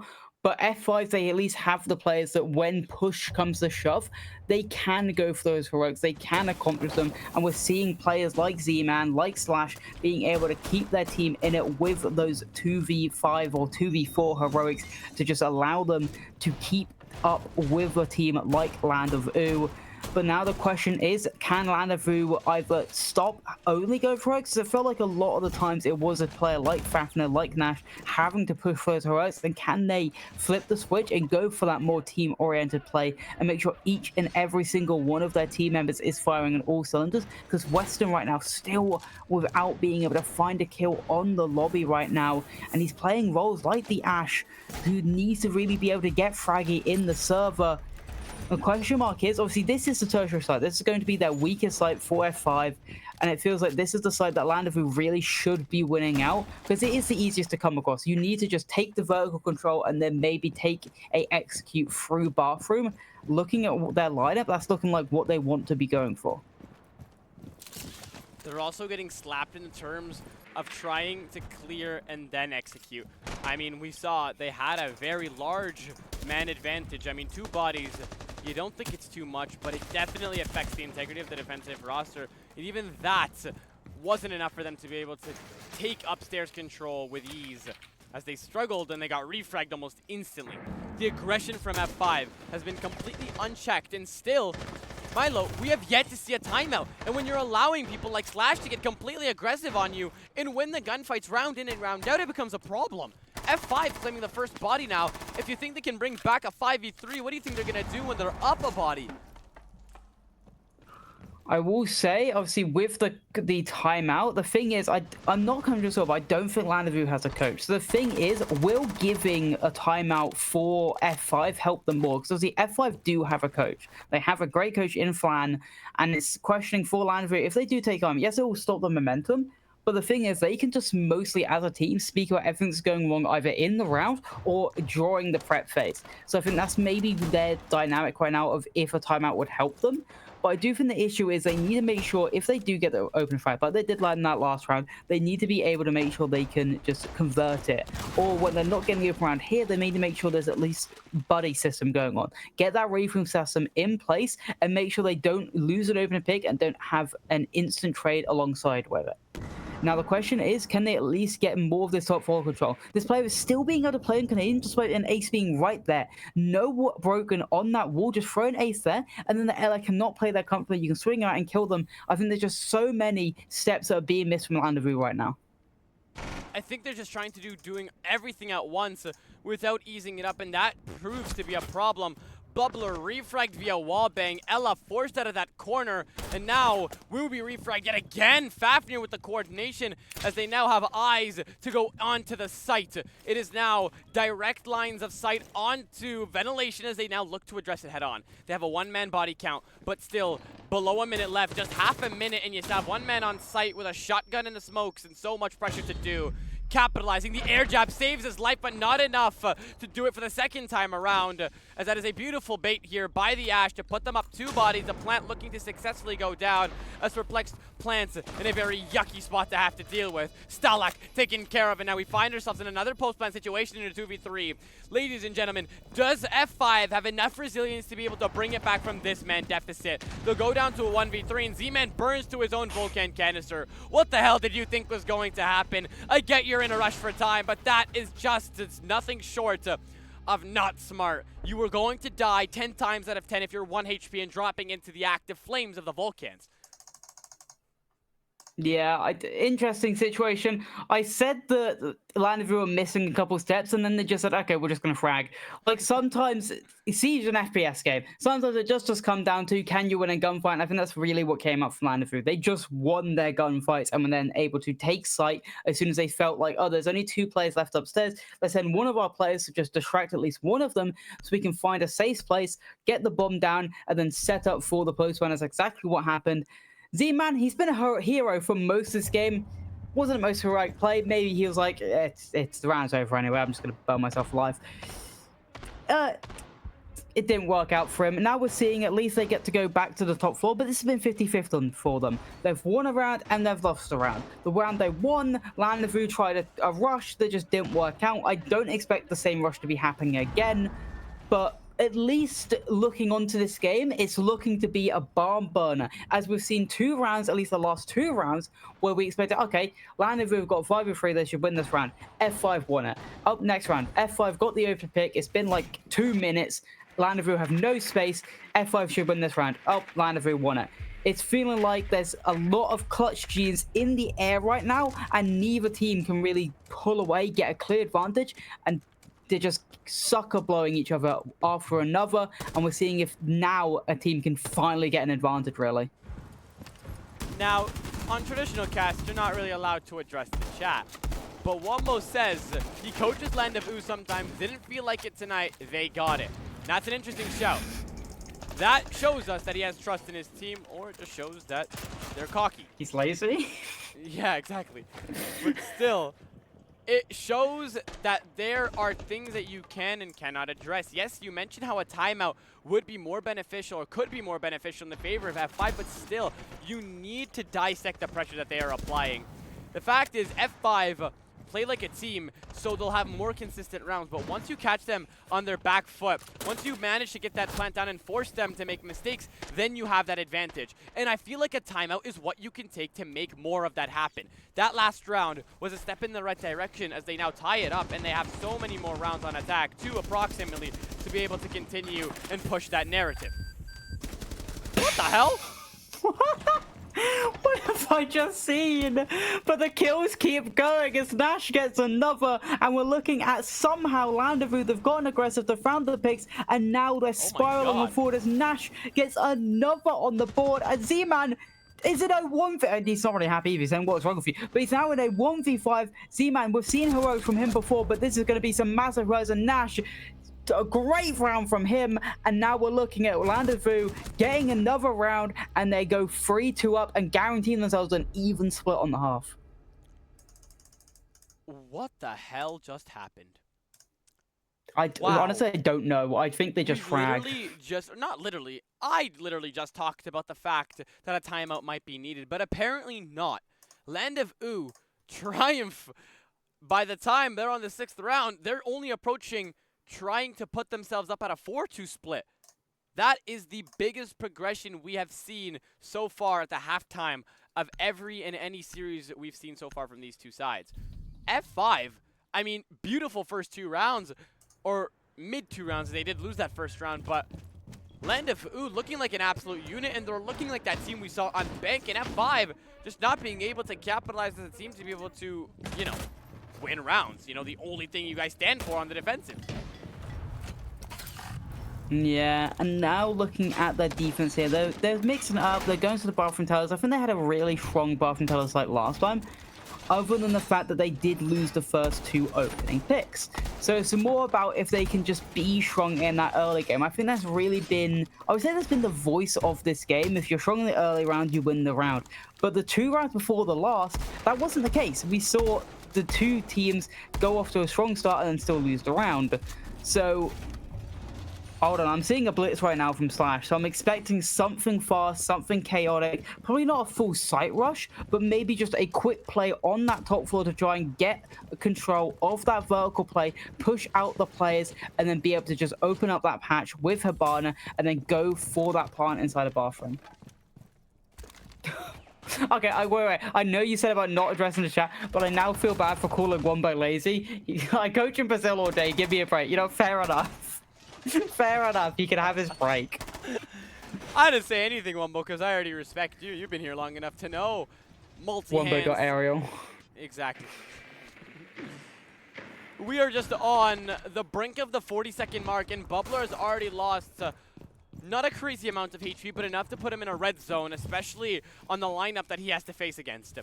So much pressure is going to be built on to the upstairs portion of this defensive, and all that matters is that Slash stays alive. We know how aggressive he gets. He spawn peeked about 73 times on Skyscraper, and if he gets aggressive at the wrong moment right here and right now, the attackers have the gateway towards dissecting that verticality. Still, they've taken Bubbler down to a significant low amount of HP to the receiving end of any of these guns. If they can continue to build off of that, it's going to be a problem. Z-Man falls.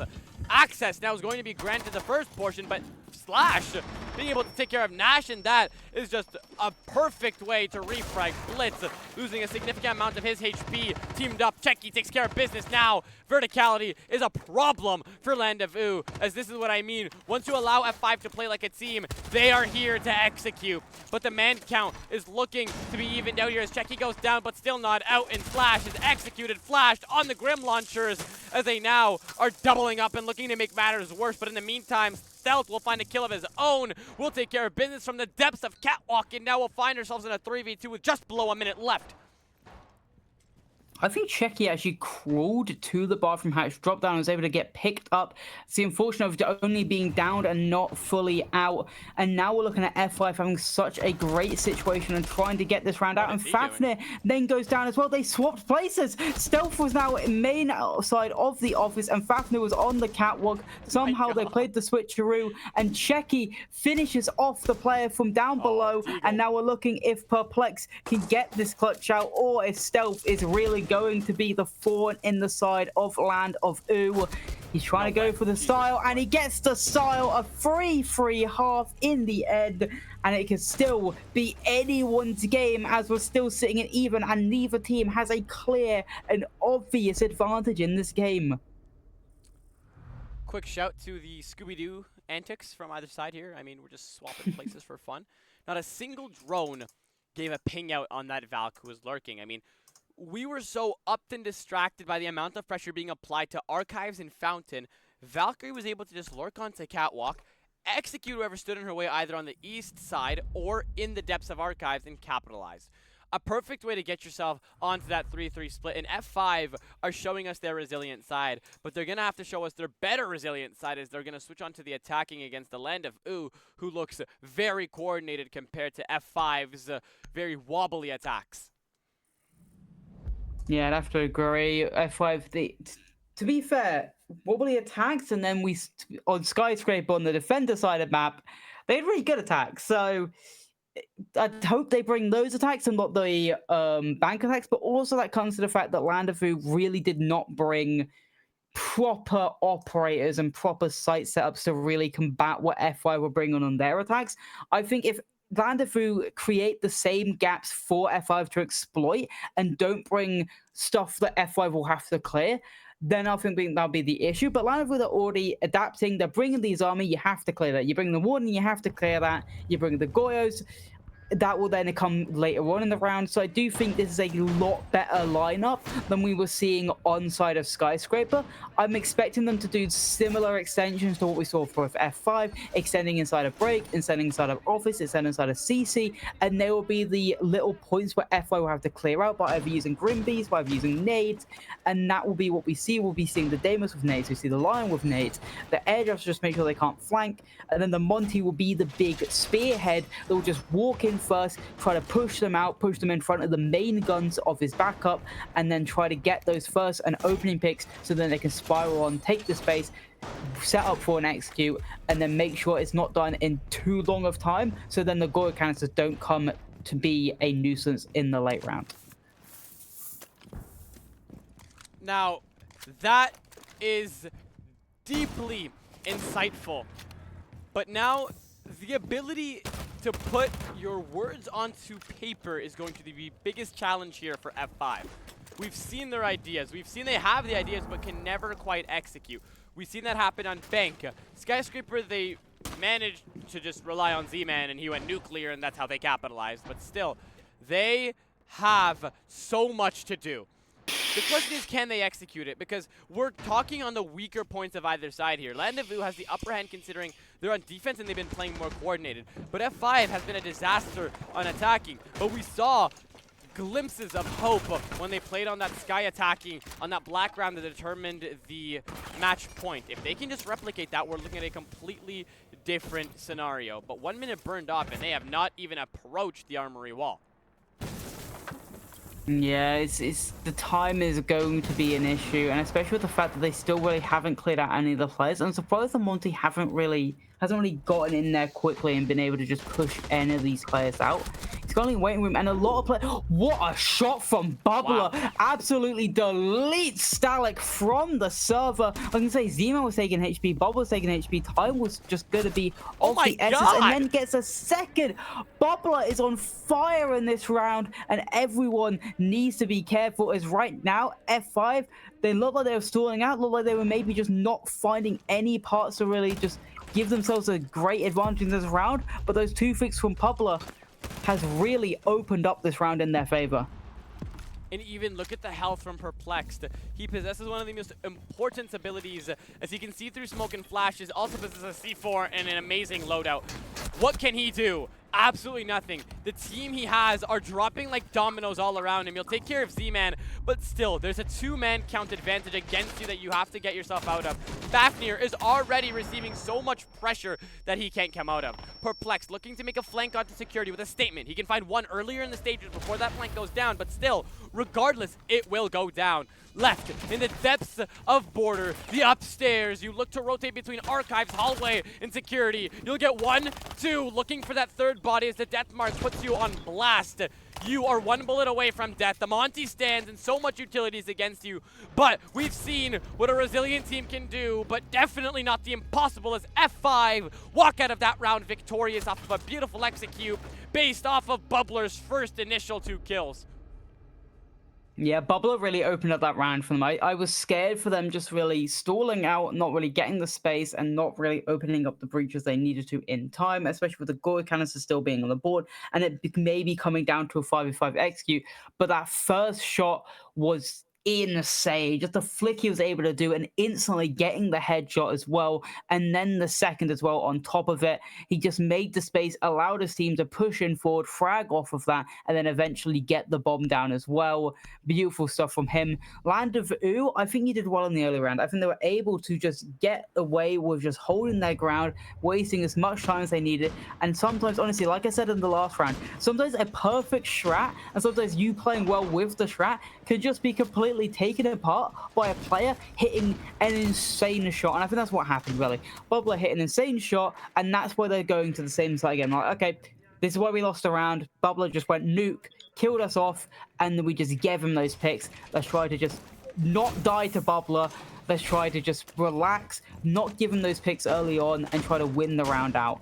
Stealth is laughing at a Solus pick, which, to be fair, in the big year 2025, Solus isn't the strongest operator anymore. Well, Milo, before you transition it over to me, I have one get-out-of-jail-free card for you. Who do you think will win this game now that we're at the halfway point of it? I'm sticking with it, Landavoo. Fafnir's woken up. He's 8-4 right now, and I think he'll continue fragging out. It was one bad defense round. They'll win it out, and I do think, though, this game will go to overtime. Just the way it's going back and forth, I think genuinely it'll go to overtime, and I think it'll be 8-7 victory. But right now, Bubbler, he's deep inside, but he's still with the Legion Mine. The Bubbler, the Legion Mine. Okay, he's alive, but Nash has also killed someone on his team, and now he's also dead with Fafnir. What is this round? Yeah, it's a great question. He stopped at mile 35. Stealth falls to a Vulcan canister. And what the hell have we just witnessed? Bodies dropping like dominoes. Fafnir able to capitalize because it's a 3-to-1 man count. And there's more utility than North Korea on that door to clear him out. Goo mines, Vulcan canisters, and what did we just witness? The lead tossed away just like that, as now it's left up at level. What is F5 doing? I've no idea. It's a very big question mark. But I said when Landavoo went for a similar rush on the same bomb site, you either dominate the rush and you win it out, and then otherwise it goes to go around. But the thing is, I think the problem with what F5 did there, which I've been praising them for, poor interwork in the prep phase. They did not get the drones, and they did not figure out, hey, they've got everything to counter this rush. Maybe let's not go for it. But they still went for it. Ash went in deep, tried to break the camera to make sure that they didn't have the information anymore. Problem was, there's a player right with him to kill him out. Nash also got the opening pick. So it just didn't really go well for them. And then Fafnir gets a double as well and just really just cements that the rush does not pay off. And I think, again, F5, they just need to do better in the prep phase, figuring out what util the defenders have and what push will work, because that was just the worst opportunity to go for a rush like that, just because Goy canisters, lesions, C4s, Capcan traps, deployable camera, everything was set up to stop that rush. Somehow it felt like Landavoo knew it was coming at some point. Also, I'd like to address the fact that they are still very adamant on having their foot on the gas in terms of denial utility. They brought an alibi in the Big 25. Really? That They've got a good gun at least. Solus. Bubbler is in sight?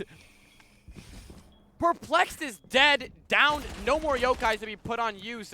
He's 1 HP, which means he can fall to anything in the double team between Weston and Fafnir. Takes care of business, but how the hell did he get in sight? You're allowing him to essentially vault in through the window and call it a day.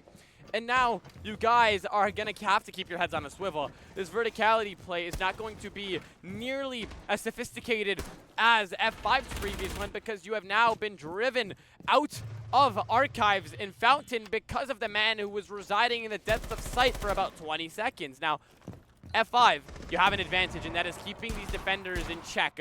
Capitalize. Find the next pick and take care of Stalak, and I think this is going to be a one-sided affair. It's great teamwork, though, to open up the hatch and then be able to drop away. Unfortunately for the person that died on site, well, there's another person that died. In fact, Fafnir also down. Luckily for Fafnir dying, the Capcan trap will still be on the board, apart from those two that was just shot. I was going to say, the Echo Drones going down is one of the least operators you want to be dead first, just because now you need to just, they can't be used. Obviously, they'll be there to just give information away, but they can't be used to stop the plant. Also, another confusing thing about Bubbler rushing into site. Neither of the people that were shooting at me, either Weston or Fafnir, actually killed him. I looked at their scoreboard, neither kills went up. So either Stalak or Nash actually got the actual final bullet that downed them. But either way, we're looking at a 4v3 execute that should be coming out soon enough because there's at least a minute left. And there's another player in sight. How do we keep letting them just lurk in? But to be fair, the lucky part is that there was really no one available to be in sight, and now we're looking at a round victory for F5. Again, they're going blow for blows. Somehow F5 worked in sight twice, and this game is just, I don't know anymore. It's crazy. The site's more open than a Walmart. Like, hello? 2 people in sight at 2 completely different parts in the round. One when there's a sub-minute left, and the second in the first opening 40 seconds. I am going to headbutt a glass window.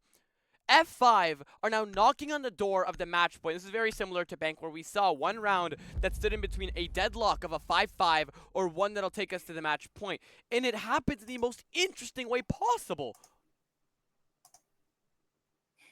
Yeah. We're just going to see if now maybe Landavoo can really just stop down those plays. They were able to do it last time. Well, to be fair, I was going to say they're able to win back the round they attempted last time on the top floor bomb site. But to be fair, F5 went for a rush, which then just fell apart. The curious part is F5 will probably go for a similar thing. Obviously, they won't be just jumping into sight for the second time around, so that's the one thing they probably won't be doing again. We probably see more of a methodical clear, taking down that top floor with those 5 players up, with the 5 players of the defense up, and we're going to see if maybe they're able to just combat that this time, Landavoo. They need to hold on to the top floor a little bit longer. I think, obviously, with the lack of help with the players obviously having to rotate back to the site because of the fact that IQ just jumped in, I think that was also a main issue. So I think this round maybe can go a little bit more into the favor of Landavoo, but F5, they did look really good on the last attack because they were able to just find the gap, hit it. And I think that came down because of the fact that they realized that in the prep phase, they weren't really droning well enough. They figured out, hey, this is where the gap is. Let's hit it quickly. Let's find out if we can at least get one free pick. They got the pick onto the Echo, and that was an important pick that then made sure that top floor had to be surrendered a little bit earlier. Now, this has been the most interesting post-midpoint of a map we have seen. From failed rushes to F5 prevailing on the most interesting of rushes. Let's see how they'll be able to bring it out. I mean, again, the unwarranted amount of aggression we've been seeing from either side. Oh my god, he hit the next shot! Oh my god! Can't quite find the finish as he will seek refuge behind the AC vent. They won't make the mistake of allowing Stealth to get that second chance. As now, the opening 40 seconds of aggression leads with 2 players from F5 deceased, and the last one on 20 HP, leaving only Checky and Bubbler by themselves to try and get the refrags, while Slash is just going to be very, very handicapped at that health. I mean, I just don't know how they're able to allow Nash to run out when there was a drone at his feet. They knew he was top east, and he's still reloading right in front of the door. It's just poor play from F5, maybe poor communications, or poor just knowing about the players. But Fafnir goes down, maybe just too aggressive in that situation. Slash takes him out. Nice. Wait, did the impact actually kill him? No, he impacted himself, but it was the final blow from Slash. I think he would have went down regardless if the impact had hit him. I thought maybe he actually killed himself with the impact, but luckily it is going to be a Slash kill, and now they've at least got the top floor control. But the thing is, they're still in a man deficit, Slash is still low, and they don't really have the most amount of time, but Perplex nearly goes down to the fuse charge, so they nearly at least got the numbers even, but with nearly closing to a minute left, they need to No, Perplex. Yeah, he just got executed like a sitting president. Oh my god. A 3-3 level. The Konas is what I was going to say is the biggest asset to F5 or against F5. And that is now going to be a short-lived fantasy. A 3-3 with just below a minute left on the execute. This is very possible for F5. But Nash, for the second time, has found another kill to break a deadlock in bodies and now puts his team up yet again. Bubbler going right onto site. The cluster charge covers his workshop, but he's deleted by Stalak, so he's given his team that fighting chance. Slash has been residing on the top of East on that catwalk for the last minute, and now has managed to find 2 kills. Still, a 1vx on low HP is a lot to ask of this one player, but still, 24 seconds isn't an impossible time frame to execute in. But that odd man sitting on the top of that workbench in the depths of Workshop is going to be a problem. Looking to run in. Weston, 100 HP is possessed. No C4, but Red Ping's looking to wallbang, but still no Joy. Looking to solo and find. He'll find the first. Looking for Weston, but he is camped out on the front desk. Meaning you're just going to have to try and stick that plant, but no bueno as we find ourselves up at level. And regardless of who wins this upcoming round, we are going to match point. Yeah, full regulation has to happen for either team. Like I said, I said it earlier when I think it was like 3-3 or 4-3, I still feel overtime. The fact that these teams are still going blow for blow in this round count. One team wins one, the other team wins the other. The early aggression from Landavoo is what really won them that round. They're able to get the picks early on, whether it was through runouts from Nash, whether it was from Fafnir just sticking his head out trying to get a pick onto Stealth.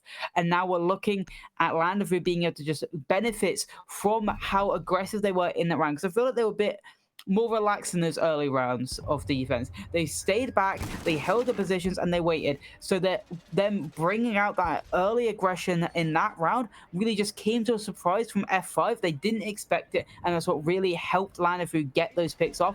But I'm still questioning how Nash was able to do it with the fact there was a drone at his feet. Looking into the future of this round, a pulse on the board tells me that Western wants to play below, expect either a rush plant or just stopping maybe them entering into break, into CC. Maybe you can play down below in customs to get a free C4 off. Even just getting that pick early, and doesn't even need pick when they're going for the execute.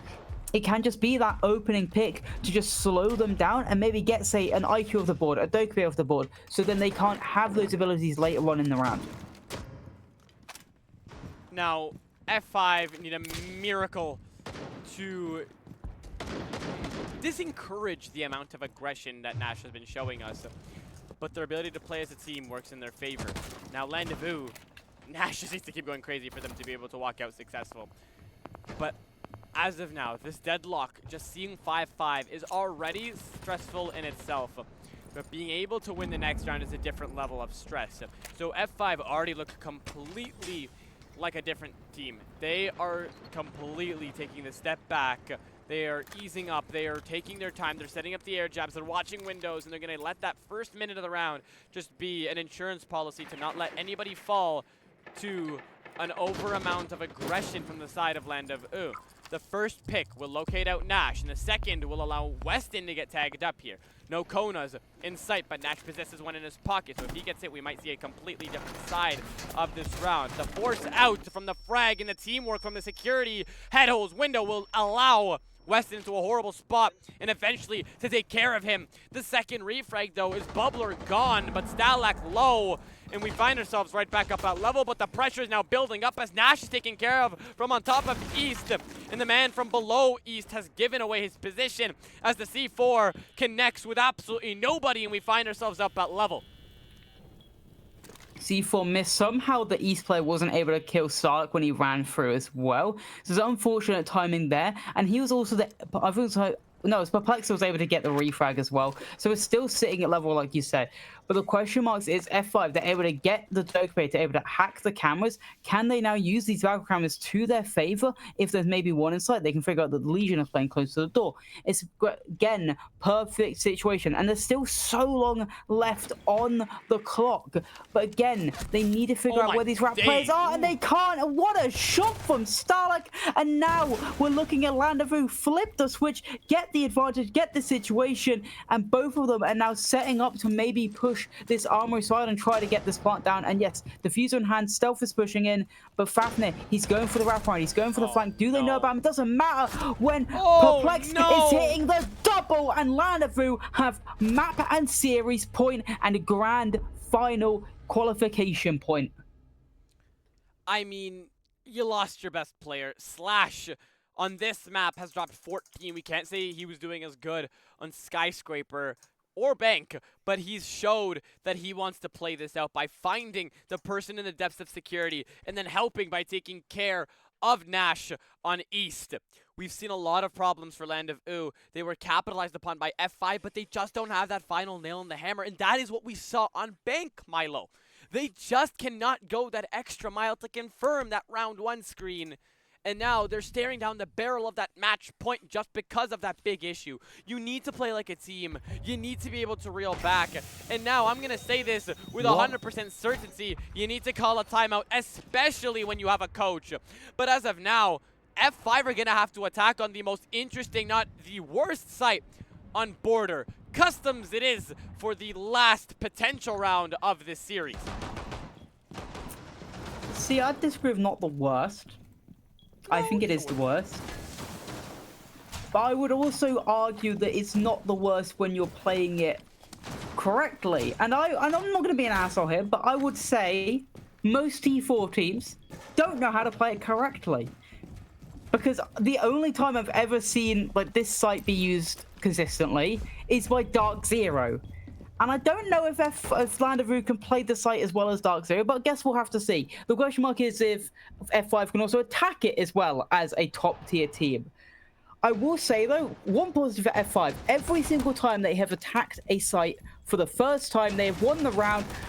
But Nash getting the opening kill will not help. Lurking around on that vigil, being aggressive. Again, ever since Land of Oo have also changed up their playstyle, they have been on a roll with these defending rounds. The fact that they've just said, okay, Nash, I'm letting you loose, do what you want, do whatever you want, and just give them your all. But at least they've got main breach open. They tried to trick it, doesn't go well, and now we're looking at main breach open still in this 4v5. Nash is just laughing though. Nash not phased at all, but he knows this is the round that stands in between the end of regulation, the grand final, and the overtime. F5 don't look like they're laughing too much, considering they've now just lost their Ying. And this is a problem. Bubbler has not been able to find any form of success. Only 4 kills compared to the 11 deaths he has. That's a big issue that he has to address.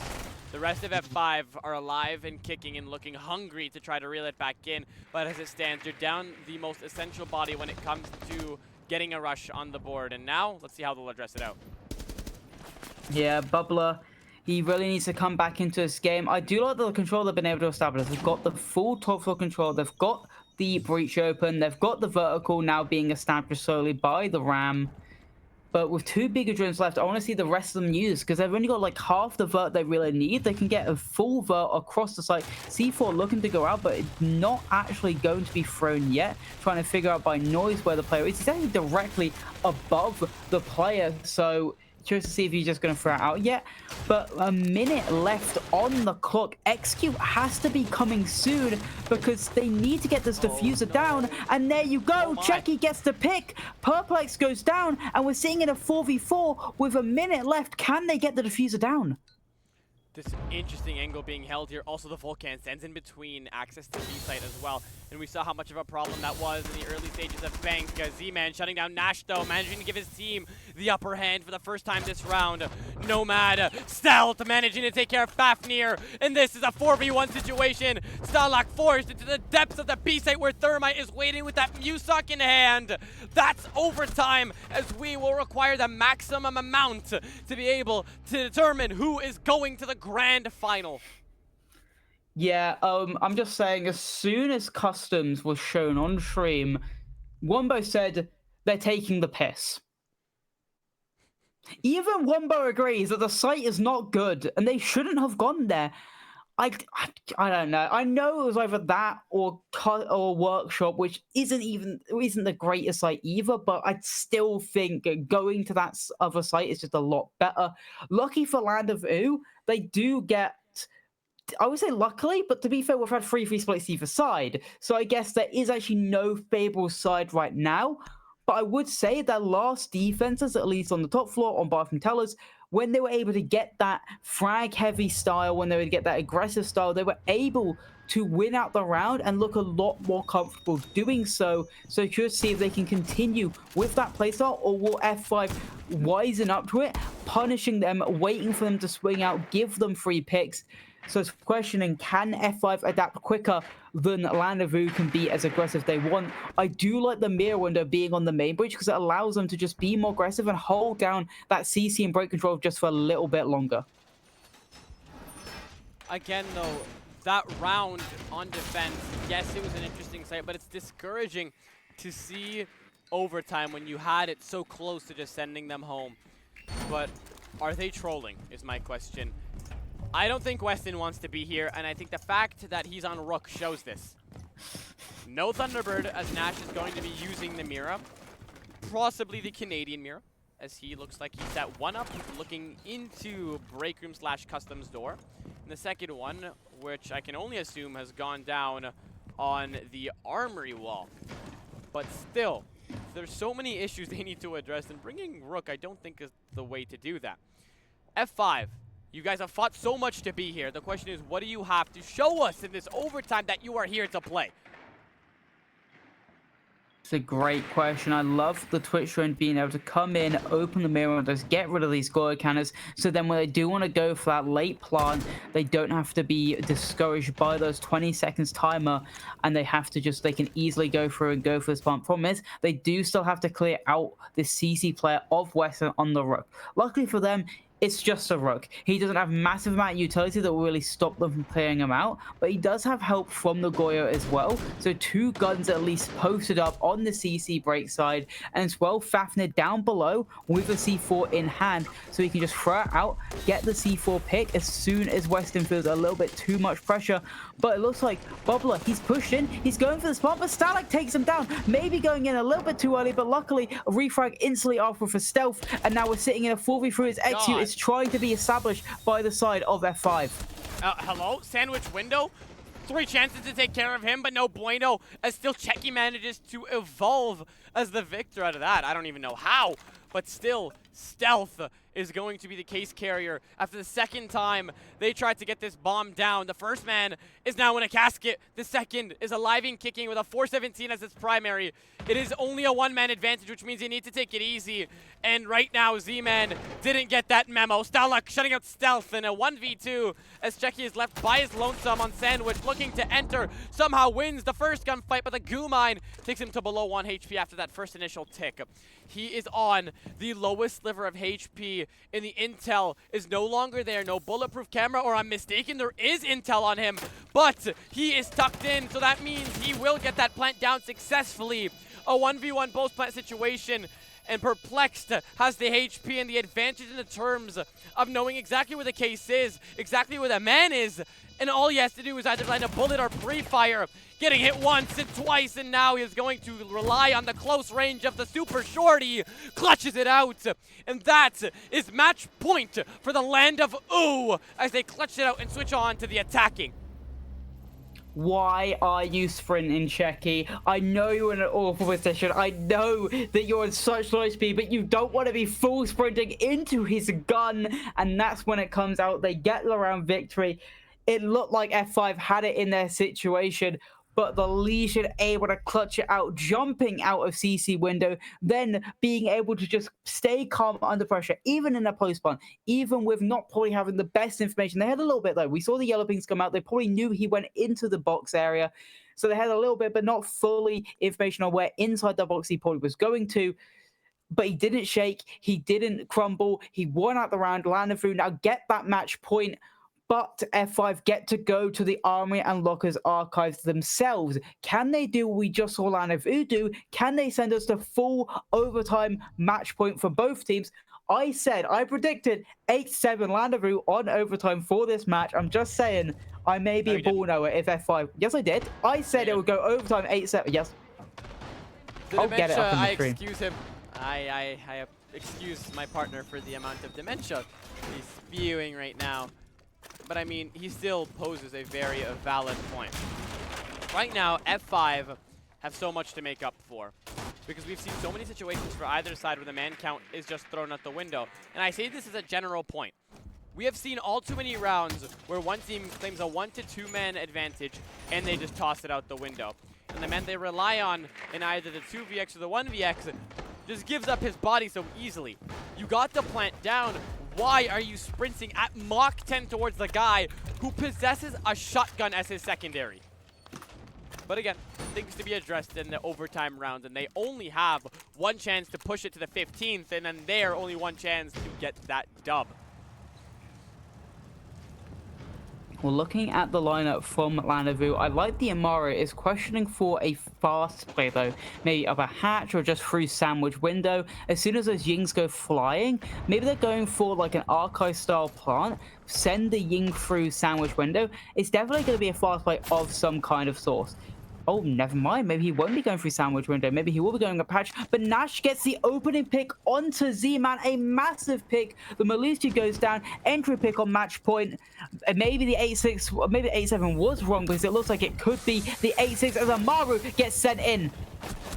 Hello, Bubbler allowed easy access. Weston reeling it back in, but it's guns galore on the site as Weston takes care of Bubbler and stealth onto Weston. The plant denial misplaced. All you've given up is your position.